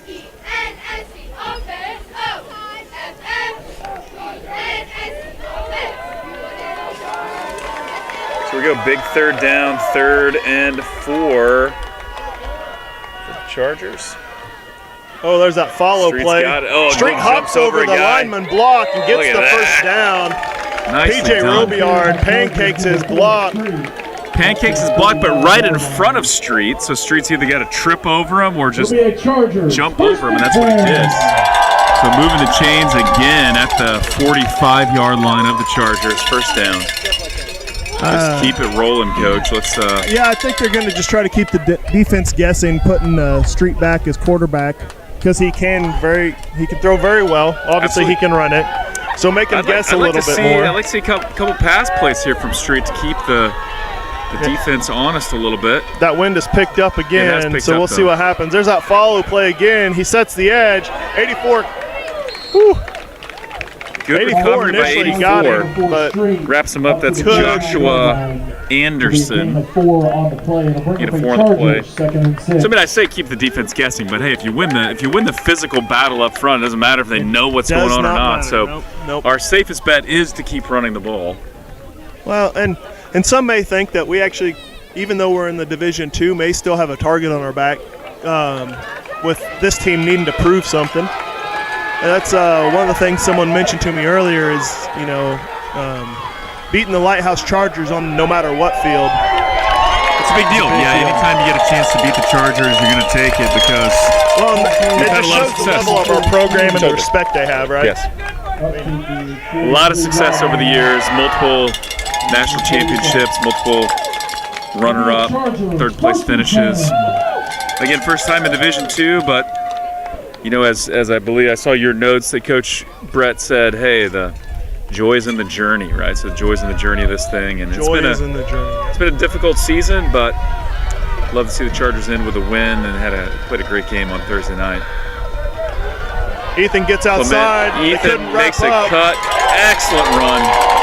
Again, making the first guy miss. And, this is one of those things, Kev, we just keep wearing down that defense, wear down that front line, wear down those linebackers. They're going to get tired of the fight and tired of tackling these guys that don't want to be tackled. And so I love that we've got 2 backs. And you made the point earlier that both Jonesy and Street can put the hurt on. So Street's still getting a breather here. Yeah, we have another couple guys we could probably throw into that position. Even if Ethan gets a little tired, we could probably rotate another person in there that could still effectively run the ball.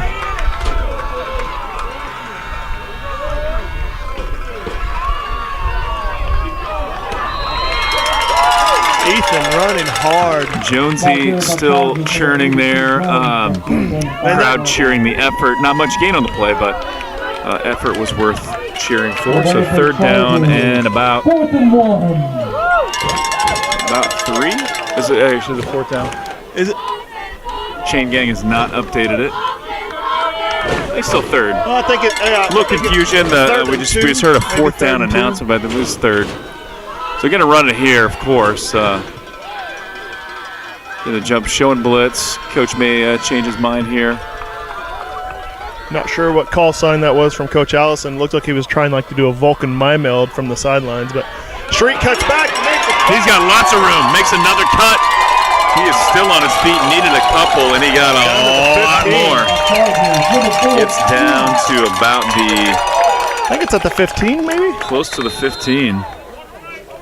Water break timeout. Yeah, gets the ball down to about the 17. So, yeah, water break time here. Why not? A little high quality H2O. You know, it's.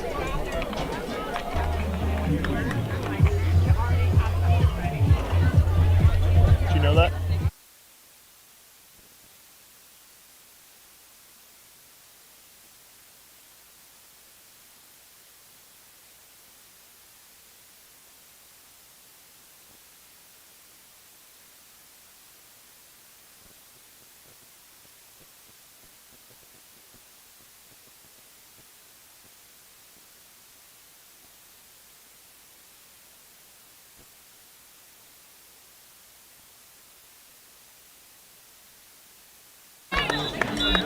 Appreciate the coaches or the refs giving them a much needed water break, keeping these boys safe.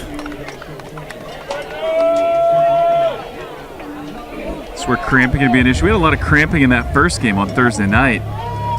Well, we've seen as much this game, but we've seen a couple teams have that early on Thursday, and then the pickle jar on both sides. Pickle broken jar. out. Here we go, Street in at QB. So again, he's a run and a pass threat.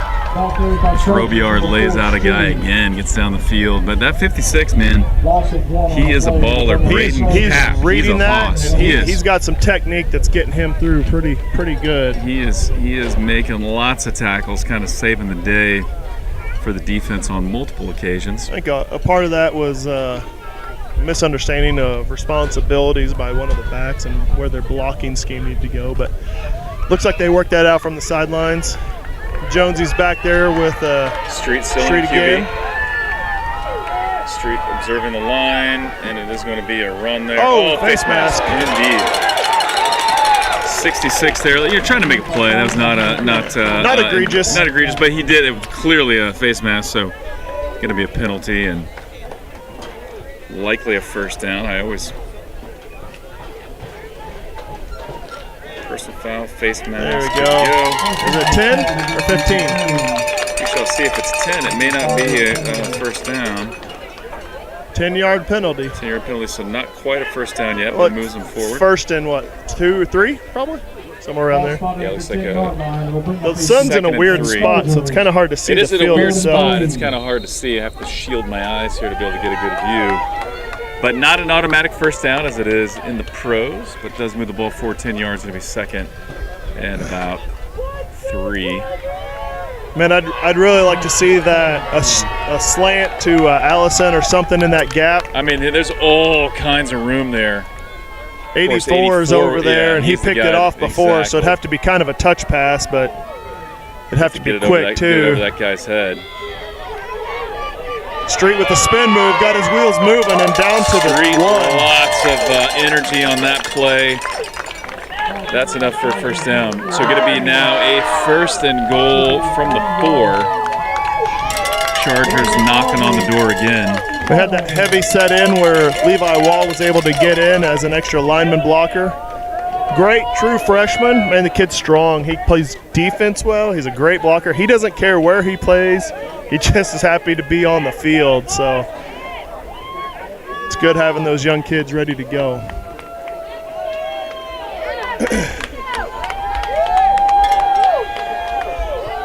Kyle Edom back in for Carson Knight on this play. Lead blocking right up the middle. They're just going to try and go for it. And he is in. It is just hard to stop that guy. So touchdown, Chargers. I can't remember the name of that play, but they let the back in the backfield start.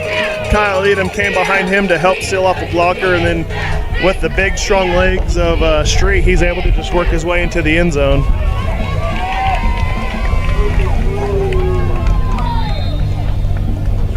So just got word from announcer, coach, one of the original Chargers coaches and just a leader in the organization. Also, he's the Chargers historian, Britt Davis, giving us an update. So it looks like 2017 and 18. Sorry, extra point is good. So we're going to tie it up. So there we go. The running game, it just works, man. It just works. And I think we're going to stick to that a lot here as we finish out the third and move into the fourth. But looks like 2017, 2018, we won the second group of 4, so there wasn't officially a D2 at that point like it is now, but for all intents and purposes it kind of was. So we were kind of Division II champs those 2 years, but this will be the first year to be official Division II champs. So Chargers tie it up, 3 minutes 28 seconds left to go in the third quarter. Lots and lots of game left. Let's see who holds up. Again, you know, fatigue and soreness could be a real issue, not just because it's hot, but because these guys played a game with only 1 day. Yeah, exactly, only 1 day rest. I really want him to kick it deep. I know we do an onside kick here and there, but yeah, and Connor Vick, man, he has got the leg to do it. He can put the ball in the end zone. Let's see if he does that now. I think they're going to. Based on how they broke the wind is in their face, so that's going to make it a little bit more difficult. But nice kick. He receives it at the 15. We got to wrap him up. Kickoff return by Centurions number 7, Williams. Back to the 34 with a swarm of Chargers, including Levi, who we just mentioned. And number 25, Braden Wright, getting in there on the tackle as well. So going to be a 1st and 10 for the Centurions. And Kev, we got 3 minutes left to go in the third quarter. This is the first time they've touched the ball since before halftime, because we have just we've possessed the ball. Of course, we don't keep track of time of possession like they do in the pros, but we have possessed the ball a lot. 8.5 minutes or so. Little confusion here. Missing a lineman. Wasn't ready. Have to call a timeout. So lineman who forgot what he was supposed to do there. Lineman stayed on the sidelines. He's like, hey, we're on offense. We have not played offense in some time. So timeout. Clock continue to run a little bit there. Going to need to probably add some time to the official game clock here. But timeout, Centurions. They were missing a lineman, which is not a position you can really do without. Yeah, hopefully that loss of a timeout right here doesn't just come back to bite him in the butt.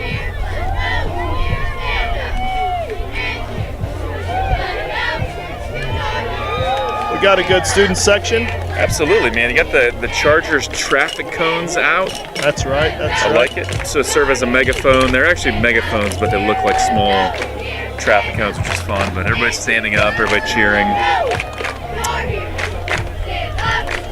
Not that we need the brownie points, because we are awesome trophy husbands. Oh, without a doubt. But we do have to shout out to both of our wives who sacrificed the time of us sitting beside them to be up here and try to entertain you during the game. And exactly. They get the snacks for the kids and get everything ready.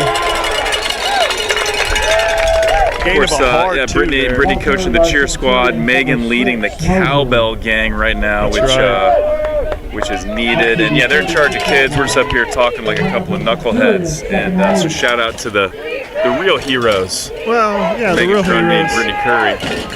And they put up with our antics. You just have to suffer through them for a couple hours on game day. They get us 24/7.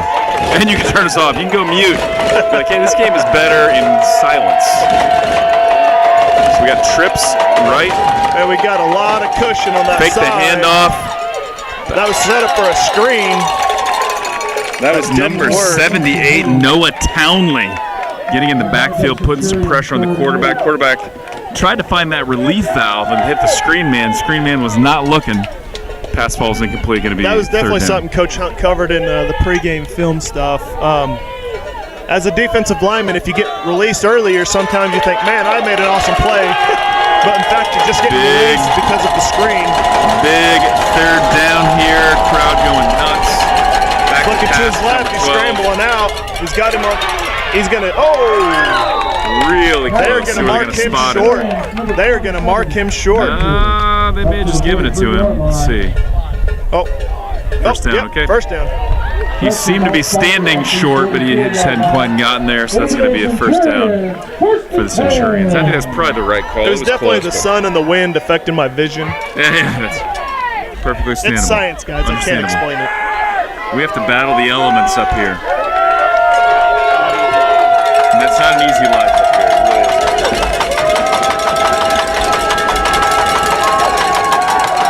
Quarterback drops back. He's wanting the flat. 15 releases to that. He's a shallow corner. He was open, yeah. 15 was open in the middle of the field. Romero was kind of trailing him. I almost don't think that was his first look. I think he was trying to hit not. 4 in He was the looking at flats. 4 was covered in the flat. He looked for 15. It wasn't a perfect pass, but Looked like it was catchable. Falls incomplete, now going to be 2nd and 10. All right. Let's get our front three involved here. Let's get these big boys some action. Let's get some pressure on that quarterback. Trips out. I think that was... Ball came loose, but I think he got it back. yeah, he didn't never fully lose it, but we had a really hard time bringing him down there. So met almost immediately by Edom, and then I'm interested to see what happened because Sexton came out to cover the third wideout, which left a huge gap under our safeties because we had 2 high safeties that appeared, and they couldn't collapse down fast enough.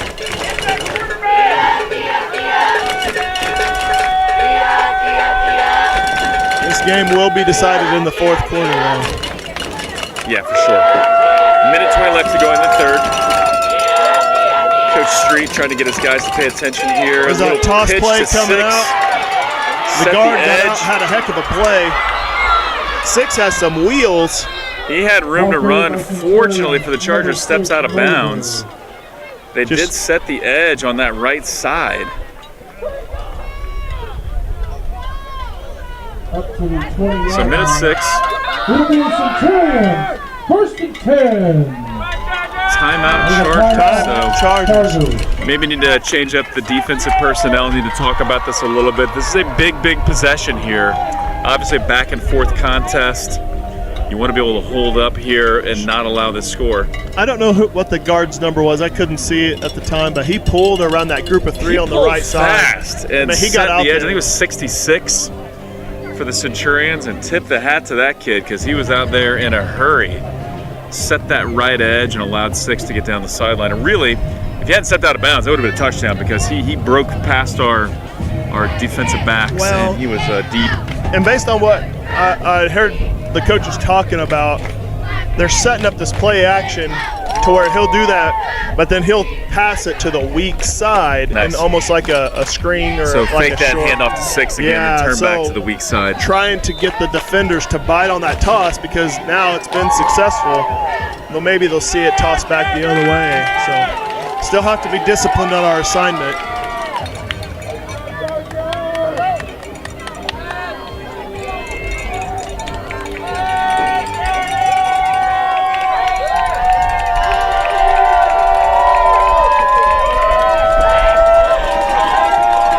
There's play that action fake pass, handoff. looking deep.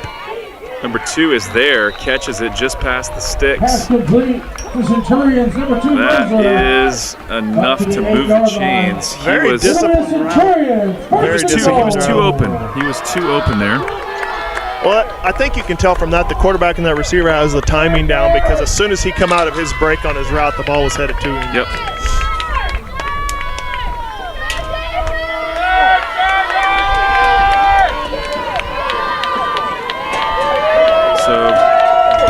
first down play here, first and goal from the 8. He's going to run it. 12 looking to run it. Got some room up the middle, too much room up the middle. Oh. Reaches for it, and he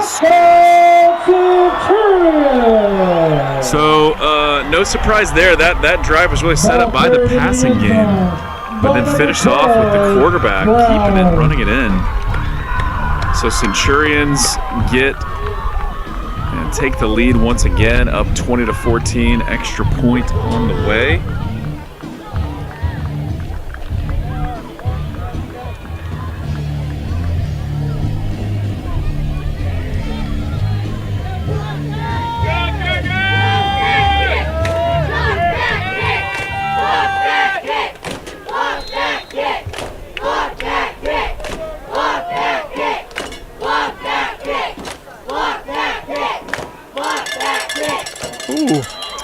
Kick is up and perfect. Splits the uprights right down the middle. So 54 seconds left to go in the third quarter.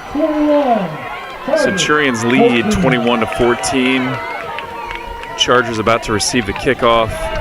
Just under a minute left to go in the third quarter. You said it, Kev. It will indeed come down to the fourth quarter. I'm not a smart man. But I do know that all the minutes in the game are important. That is true. That is true. They all count, especially in a one-score game like this has been most of the time.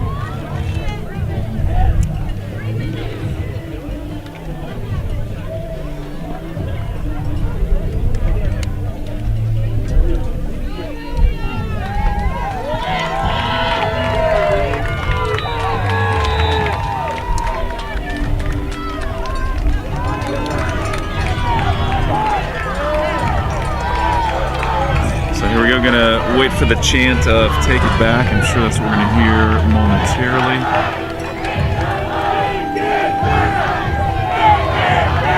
Really just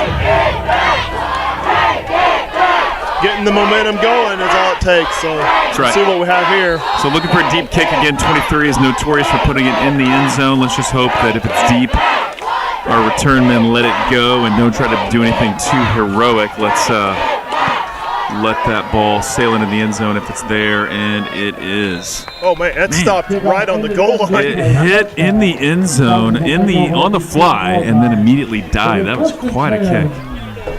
Quite a kick.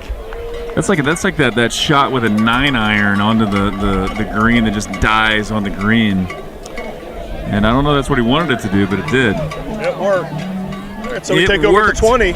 See what we can do with it. Still 54 seconds left in the third quarter. Let's see if we can be aggressive here. I'm sure we'll stay true to the run game. Why wouldn't you at this point? It is working. Don't stop it. And let's see if the defense starts to show a little bit of fatigue here. Keep an eye on 56 up. A little movement up front. 56 is trying to fill that hole quickly. 4 showing blitz, backing up. Handoff is the street. Immediately brought down.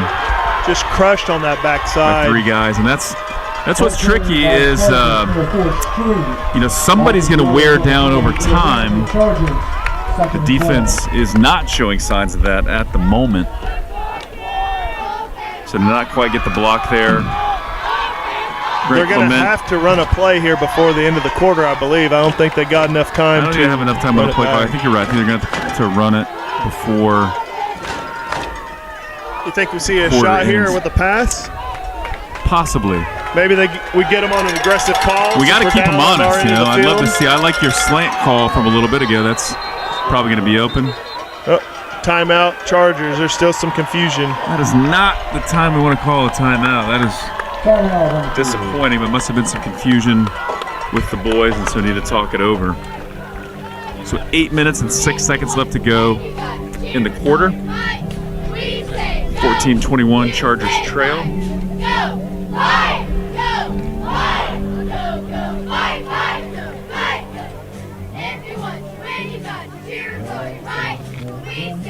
So that might actually be a good time, Kev, to make another announcement. You want to talk about that? I think now's probably a good time. So You know, we bragged on our coaching staff. We got an amazing coaching crew, but there's going to be a bit of a change. We do. As we move into the next year. And so, talking about that last night at the team meeting, it goes back to I want to iterate on this first. Families first on everything we do, and with that. With the great organization we have, the announcement was made last night by Coach Brett that he is going to stay as the football director for the Chargers. However, he will be stepping down as the head coach. So this is officially going to be his last game. He told the team last night. He's still going to be super involved, pushing the program forward. Again, being the football director, but as far as coaching, he wants to take some time to spend with his family and his kiddos. Which we are all there. We've all been there and understand that. Very much supportive of that. Handoff is again to number 4, Caleb Street, and again they are in the backfield in a hurry. Number 66 is there. 66 having a game. Patrick Guru. So, got to stick with our block. So, into the quarter. So, yeah, let's keep that going. So, Brett Williams, amazing coach. Could not ask for any better in terms of character and character development and football knowledge. I mean, the guy played, stand out at Florida State, played in the NFL. Just awesome. Could not ask for any better. But he's a family man as well, just like all of us. And he does not have a kid playing on the varsity squad. And me and him have talked about this personally, and a lot of other people have talked about as well. Your legacy is with your kiddos and what gets carried forward. The scripture is very clear on that. But all the players love him. He loves them. Man, watching a big guy get teary-eyed, he'll hate me for saying that, but man, it was emotional for him because he cares. He cares. Right? If he didn't care, it'd be easy decision. In the program, these boys, no doubt. But what he is going to do is make sure that the program continues to perpetuate in a good fashion. So with that, after some conversations and an extensive amount of prayer, John Hunt has been named the head coach. John Hunt, going to be the head coach next year. Love that guy. Also, and the players has a heart for kid. The players absolutely love him. He is a leader. He knows the game of football. Played at Evangel University. Just an awesome guy. So he'll be taking the helm. We're going to miss Coach Brett, but hey, Brett Williams going to be the right guy to help continue to lead the program forward as football director. So we're excited about that. Well, and as some of his kiddos move into the program further, he may still come back. Exactly. They feel that itch to be the head coach again. He's got a mini me who's a young guy, but he's 10 years old playing Mighty Mites. Yeah, he is already likely lifting weights apparently. That kid's a hoss. I saw that kid eat 2 Whataburger cheeseburgers at like age 8. He's going to be a hoss. So here we go. It is 3rd and long. Street in at QB makes the. There you go.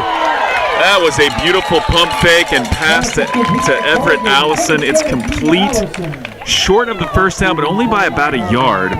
So here's where you're likely going to go for it here because of where we are in the game. And I mean the run game has been automatic until this drive. So hey, we need a yard. I like a quarterback keeper here from Street, but we got Scott Morris and Vestal, and we got Chris Allison and Cody Street, of course. Now who's going to be the new head coach, John Hunt. And so we're going to give them some love, some encouragement because they're sacrificing a lot for the program. So we go monster 4th down here. Let's get loud at home. Cheer on those Chargers.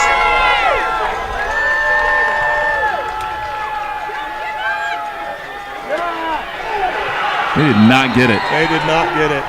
Ball carried by Chargers. Wrapped up high, and he got bent really weird there. He did. I hope he's okay.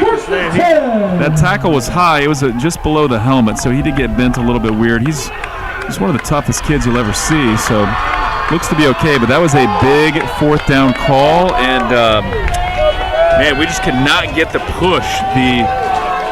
That defensive line, even though they've been out there all day long, they're really showing some grit and some stamina.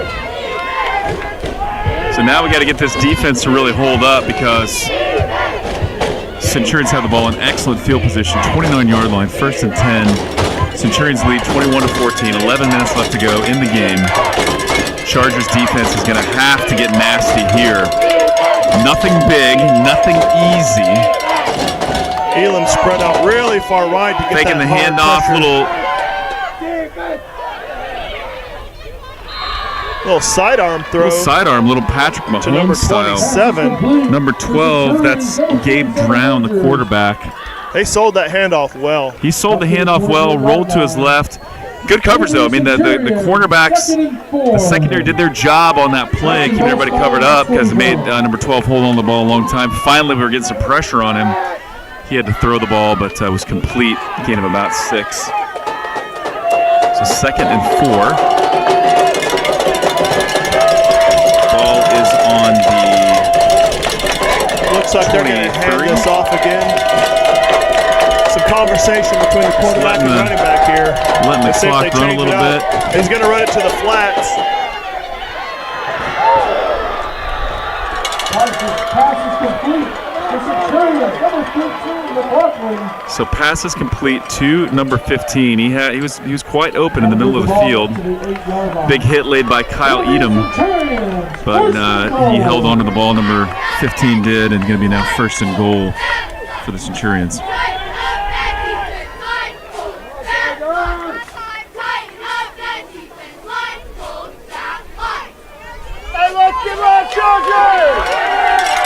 So Chargers going to need to dig deep. Crowd trying to provide some energy, trying to pass that on to the boys. They're looking a little sluggish at the moment. Up the middle, they collapsed down on him. Got a second collapse there. Not much of a gain at all on the play. Good defense. Back to the line of scrimmage. They'll bring up the Centurions, 2nd and goal. Mr. PJ waiting for everybody to get off of him with about 4 bodies piled up. That is not the end of the pile you want to be on. So, big play here. If we could get a stop, force a turnover on downs, whatever the case may be, that would be the Chargers beautiful. Get loud here. Number 6 and never mind. I think they're going to follow 15 in the flat. Oh, they hit 4 on the slant, and he's in. Pass is complete. There is a flag on in the the end play. zone. I'm not sure what it is. So it could be on the Chargers. Romero was in coverage. I don't know if that was going to be called a pass interference. He's pointing. It may be holding on. Could be on holding, the offense. Could be. That's weird to that come was from the back judge. in the end zone. So. But again, they only have 3 officials for this game instead of the usual 4. Looks like he's. So. My guess would be pass interference on the defense, which that would be declined. It'll be touchdown. But let's see. That's what the crowd is signaling for the Centurions. No, okay. That was against the Centurions. Holding on the offense, backing them up. I've never seen the call go back. The Chargers. Oh. It's a Centurions. Oh. No, okay. Well, the way he pointed, though, he said hold and pointed towards the Centurions. But, yeah, it would make more sense that it was on the Chargers. That's right. Kind of what everybody was saying. But he definitely pointed towards the Centurions when he made that call. Anyway, touchdown stands 27-14. Off into the swamp it goes between the uprights. Kid is back there to save it, keep it from going into the swamp. So 28-14. Honestly, Kev, looks like the Chargers are kind of running out of steam here. So hopefully they can dig in a little bit. I don't like when they keep their heads hung like they're already defeated. There's still 9 minutes left. There's so much time left, but they are looking dog-tired at the moment. So got to tip the hat to the Centurions. They have really buckled down and stopped our run game.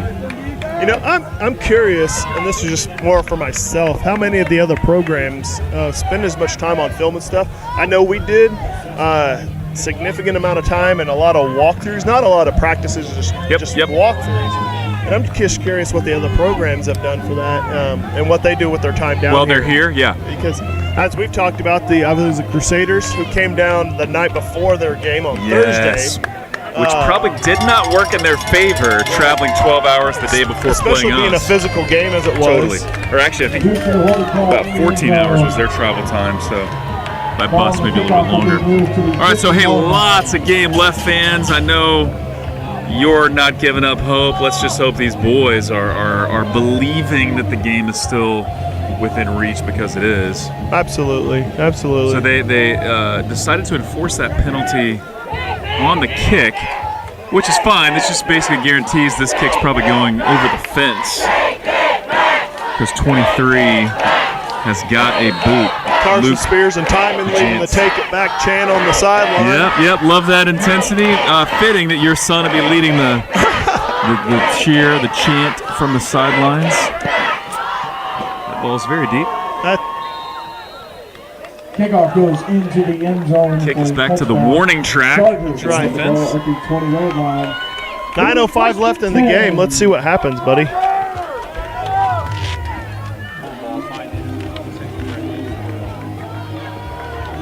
Need some of that senior leadership to step up, take ownership out there on the field, and make some.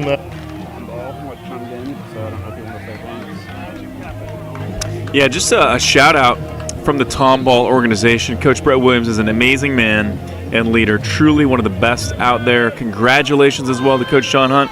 Thank you, Tom Ball. We love you guys. You are great rivals, and we love you. And yeah, could not agree more. Coach Williams is an awesome coach. Here we go, keeper by Street, and he's got a lot of room to run. Breaks it up all the way to the 39-yard line. Some nifty running by Street. So we are not a quick strike offense, but if we can bust open a couple of big run plays and get on the board again, that will totally change the feel of this game. Yeah, absolutely. They've trained a few of the personnel on their front line, but still 66, who's been an absolute terror up there for our offensive line. He's still there, just over the guard. I don't see 56 at the moment. Movement up front. So a little bit of confusion. A little bit of confusion there. 5-yard penalty. I'm gonna move him back, which is not good when we're a run-heavy team and the run has been struggling as of late. It's not what you want to see for sure. What I'd like to see Romero back in there for that. Yeah, I'd love to see that too. Like Looks like you're right though. They do have a slightly different personnel up front. The Centurions do, so maybe that's gonna give us a little more room to run here. Waiting for a signal. Not sure what we're waiting on. Maybe just catching his breath before he takes off again. He almost gets to the original line of scrimmage. Almost gets to the original line of scrimmage. Gain of 4 on the play. Going to be now 2nd and 11. It'll bring up the Chargers, 2nd and 11. So Street is looking gassed. He is. Again, tough kid, so I'm confident he's going to grit it out and be fine. But sort of wish we had a little more offensive threat out there.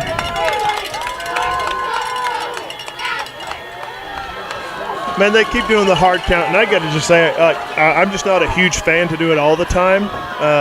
They're obviously not going to jump off sides. They haven't done it all game.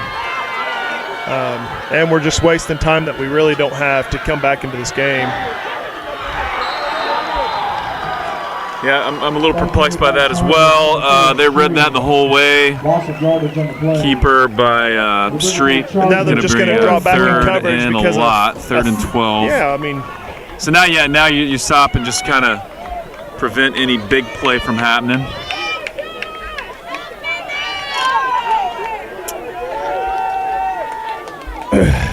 So clock continues to run. 6 and about 50 seconds left to go in the game. I'm going to say we're going to look for a Hudson Campbell here, number 9. That'd be my guess. I like on this. that. Or Everett Allison potentially. They've got it. He's looking that way. Oh, my. Instead, it was a monster sack. Going to back him up. Going to be about a 4th and 20 now. So they had two. I mean, you gotta go for it at this point. But man, 4th and 20 is not what you want to do. I mean, you could also punt it and just try to get the defense to make a big stop, but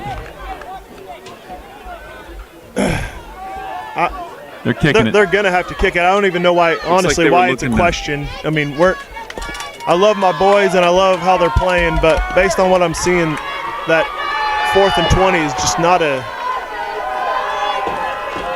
Could be a fake kick here. He is. They signaled kick. Yeah, he's going to kick it. I mean, that was not going to be exhausted. I don't see him making 20 yards on the fake punt. No doubt. Their defense is just all over everything right now. Street has been asked to do a lot, and he has delivered, but everyone is looking pretty gassed right now.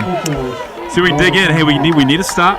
We need a turnover. We need some pressure. We need a 3 and out. Something big here to help turn the momentum. 5 minutes and 42 seconds left to go. A lot of time. However, we're going to need to manage the clock well to make this comeback. Down now 14 to 28.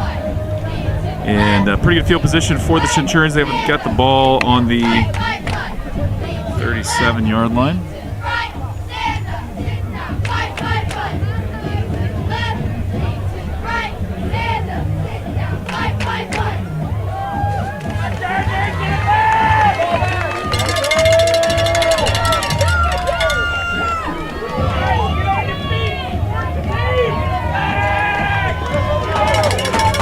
Chargers fans are not giving up. Chargers, they're not giving up. Chargers fans see. still bringing the energy, still showing their support and love. We love them, we support them, and all the way till the end of this game, no matter how it ends. Absolutely. You know, you get a pick six or a good defensive stand, and we still got some time, even if we don't have timeouts. He's that rollout. He's going to shuffle it to the front. Right area. He dropped the ball. He was down. Yep. So he did lose the ball, but yeah, as soon as that knee hits the ground, you know, he's down. Number 27, little shuttle pass. It was a shuttle pass. Shovel pass, and I mean he did lose it, but it looks like his knee was down. So ball is down. Unfortunate. That would have been a potential game changer. Now, of course, we've got no way to stop the clock. Yeah. So the Centurions, I'm sure, are just going to take their time. They have 2 timeouts left, but there's no reason to take them. They're a pass-heavy team, but you know the issue with the passing game is incompletions stop the clock. Of course, they don't throw a lot of incompletions, so we'll see what they do here. Sure, going to go deep into the play clock each time.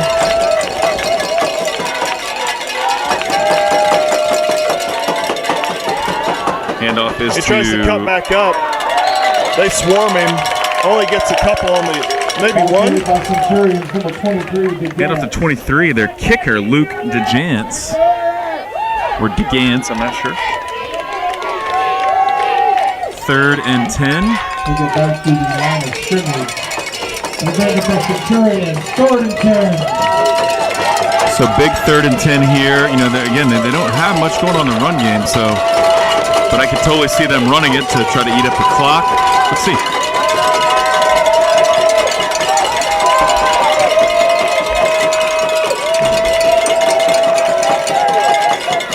Oh, we got the blitz up the middle. He dumps it off to his running back in the flats. Tries to make a move, but pass complete to Centurions, number 23, DeJance. Pass complete to DeJance and short of the first down, so likely going to be a kick here. Centurions, 4th and 6. The 4th and 6 clock continues to run.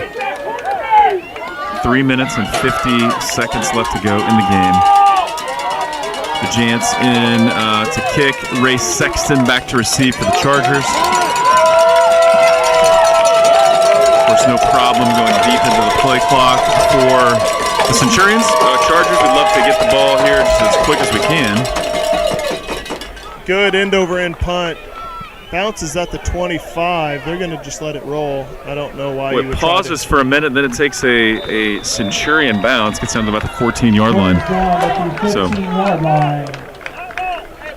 It'll be a Chargers. 1st and 10. 1st and 10 from their 14. 1st and 14. I see Coach Williams now coming in and talking to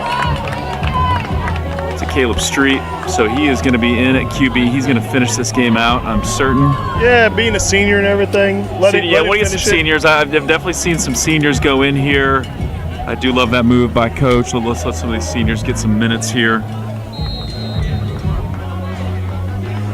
But we're going to have to find a pass game. There's not enough time. Yeah. We're going to have to do score anything else. quickly. And maybe this is a time like, hey, they haven't had to defend it all game. They only have one top safety, so if we got the speed and we have the Romero position, is in motion. There we go.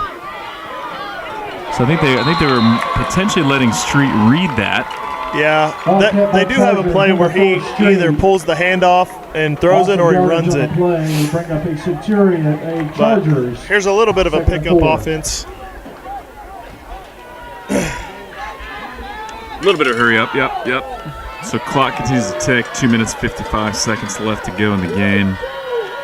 Street back to pass. There we go. Sees Carson Knight catches the ball. He's going to get back to the original line of scrimmage. Yep, just shy so of that. gains about 4. Going to be third now. 3rd and 10. 3rd and 10.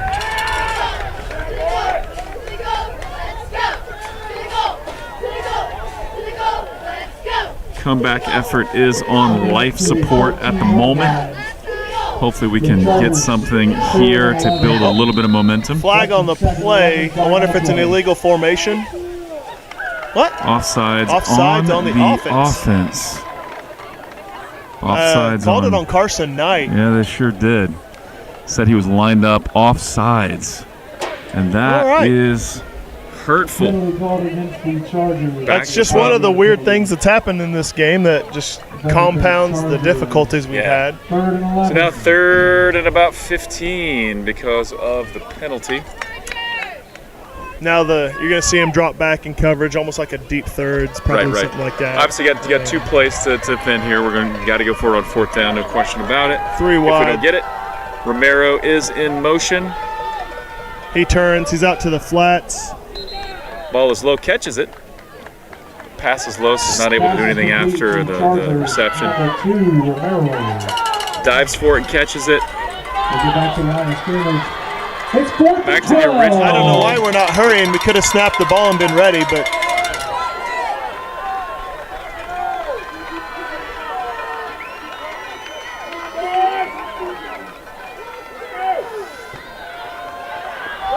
pass is deep, and nope, he's there. Pass is incomplete. And that is likely going to do it, barring any miracles or unforeseen, unpredictable type of like that movie Angels in the Outfield. Angels in the Outfield. Maybe we should start waving our hands in the stands. The angel flapping of the wings, like in the movie. I think that's what it would take at this point. 1:44. They got the ball 1st and goal.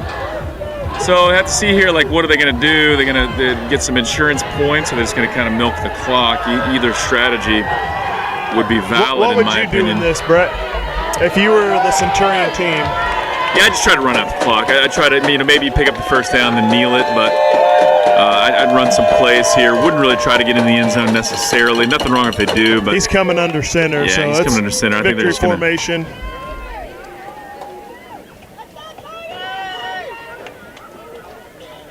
I think you can kneel it. Yep, and that's the right call. That's the classy thing to do. Yeah, absolutely.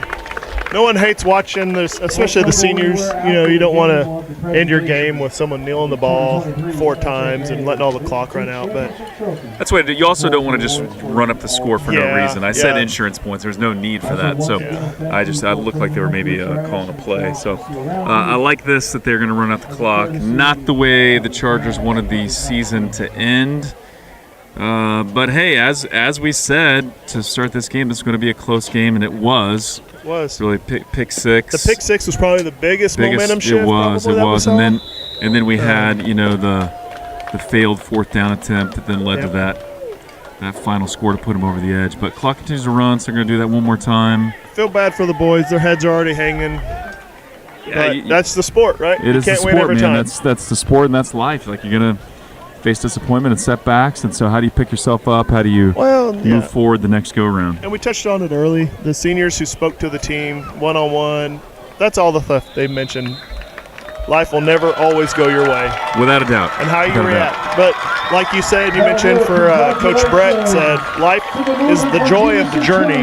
Absolutely. Absolutely. And hearing these boys and talk about the friendships they made and the community they have, they know that after today, those relationships and the things that they've done as a team has made them better people. Yeah, it's something special, the Chargers family, the Chargers community, and that's why we've got alumni coming back, traveling to Florida, going to these games because they believe in the Chargers organization and what we've created, what we've built, and what that means in our lives. And so, this is not how you want to end this season, but the boys have nothing to be ashamed of. They fought hard.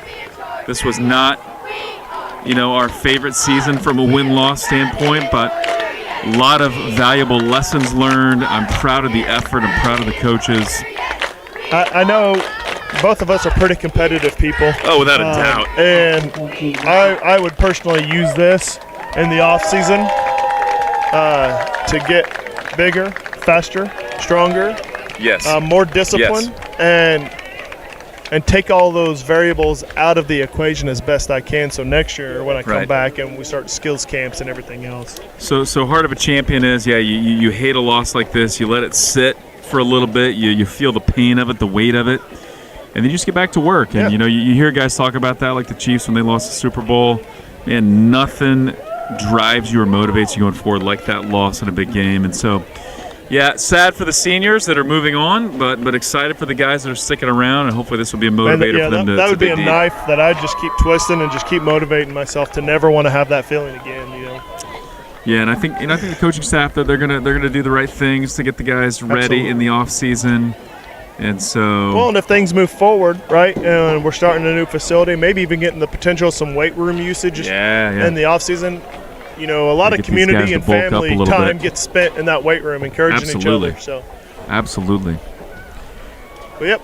So the championship game is still underway. Will not be on this field, and I know it's going to be streaming live somewhere. But Christ Prep versus Tomball; those are in my opinion, the correct two teams to be playing for the championship.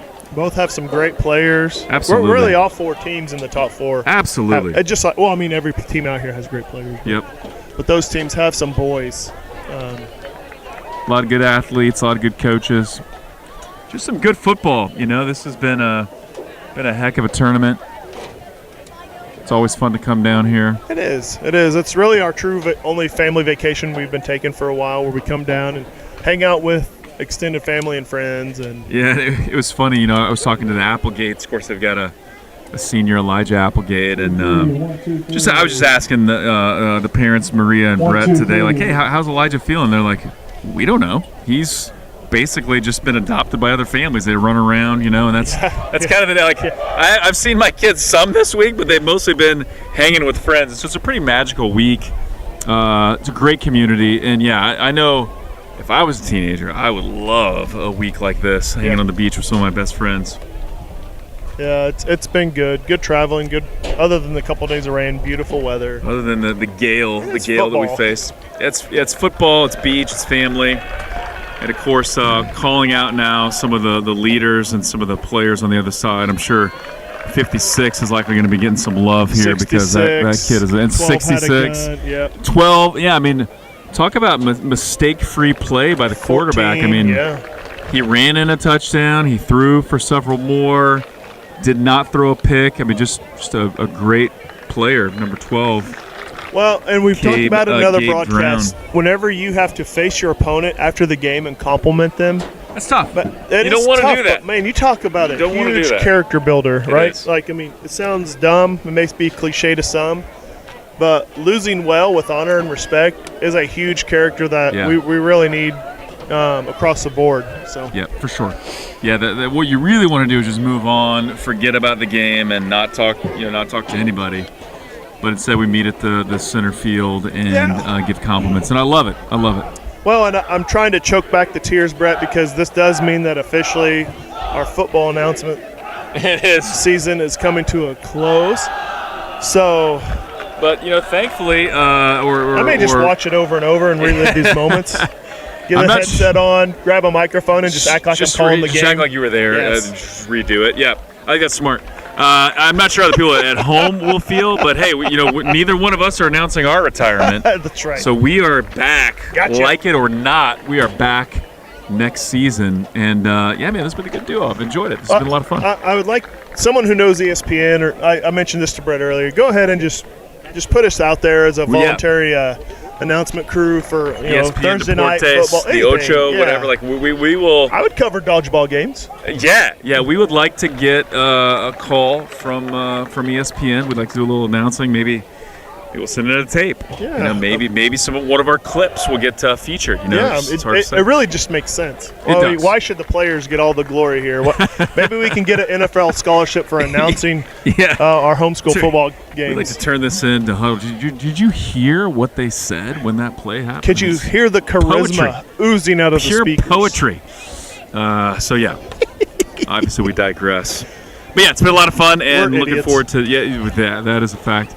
Looking forward to next year for sure. Looking forward to seeing how the rest of the games end up here. And you know what, Kev, I was trying to decide. I don't recognize these teams. Let me pull up the schedule. HSAA is the one warming up. I don't know the other team. Maybe I could be wrong. Is this not the Division One? This is not Division One. After that. Man, I can't see the emblem on their helmets or their logo on their jerseys. Over this way. That's HSAA warming up on All right, the one so side we're of the gonna field. Announce the Lighthouse Chargers, so love that. PJ Robilliard. PJ Robilliard. Robilliard Or Robillard. or Robiard. PJ Robillard, senior, just an absolute hoss. PJ has Love no that clue guy. what's going on. He just heard his name. There we go, buddy. Robillard? Robilliard. He's, It's French, even though it's not. PJ's a good kid. I will say, he's getting some looks to go on to the next level. Absolutely, yeah. PJ can play at the next level. Street, again, could not ask for any more from that kid. Just incredibly gritty and awesome kid. Also drives an eternity to and from practice every day. From Jeff City. Jeff City area, yeah. Levi Romero, Mr. setting the record for most offsides drawn on an extra point. And Damian Romero. There is no Damian There Romero, is no so Damian it could be likely there. Damian Vestal. Damian Vestal. That is Damian Vestal, or for the moment, Damian Romero. All right, from the Centurions. 12 got to be Pratt. 56. Yep, that number 56, the first one called. That kid was a monster. Had a He's heck kinda- of a game. Heck of a game. Kind of hobbling out there because Man, probably a little bit sore. Patrick Garreau. Patrick Garreau, where we at? There's 66. He That played guy, great as well. The machine off the defensive line just wrecked the sequence of events. Again, one of the things I think we love the most about homeschool football is the community. Luke DeGant. Without a doubt. Kicker 23? extraordinaire, also playing as a receiver some and a running back. And Zachary Fitz. All right. His jersey's tucked up in there, but I can't see his number. Oh, number 14. Let's give a hand for the all team. And now, your 2023 NHFA Division II champions, the Northern Virginia Centurions. So, got to tip the hat, got to give it up. First time here, first time to the show, cashed it in First and time. won. Well, this is the first time in this division, so this is the highest they've ever played, and got the victory. Again, classy organization. Met several people from the organization, and they seem to be just great kids, great group of people. Of course, disappointed we're not hoisting that trophy right now, but tip the hat to the Centurions. They played a great game, had a great tournament. And the Chargers do what we do. We come back and we honor our fans for the time they spent, Absolutely the money gonna- they've spent and invested in these Gonna boys. come back and sing for the Chargers faithful, the I got the Chargers stats. fight song. I got the stats of what it cost the team family. Okay. I'd I'd love to hear We this. gonna hear this? Yeah. So one of my coaches put this together. Hold on, let's let them sing and let's hear that. Yep.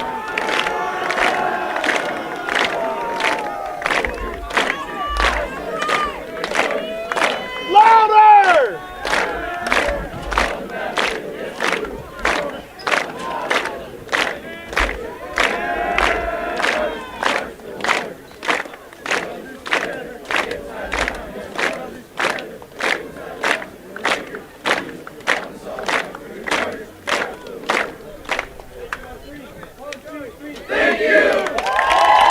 Ending with the signature thank you. Yes. Love that tradition.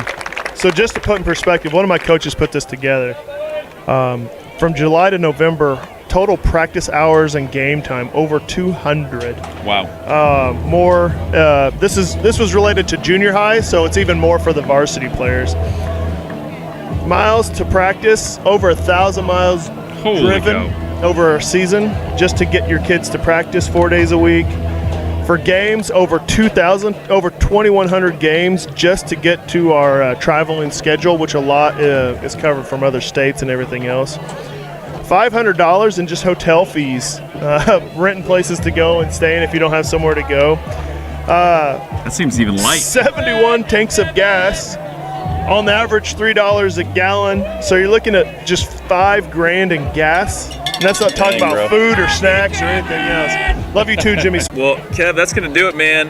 Thoroughly enjoyed this. This has been fun. Absolutely. Not the way we wanted it to end, but hey, still proud of the boys, proud of this community, proud of these families. And hey, so we're wishing everybody a safe drive back. If you got one more careful. day or a couple days on the beach, which I think you do, Kev. Absolutely. Enjoy that beach time. If you're at home, we love you. Keep up the support for the Chargers. Yep, basketball Get to season's it. kicking off. Basketball season is here, and I love basketball. And so we're excited about that as well. But hey, with that, coming to you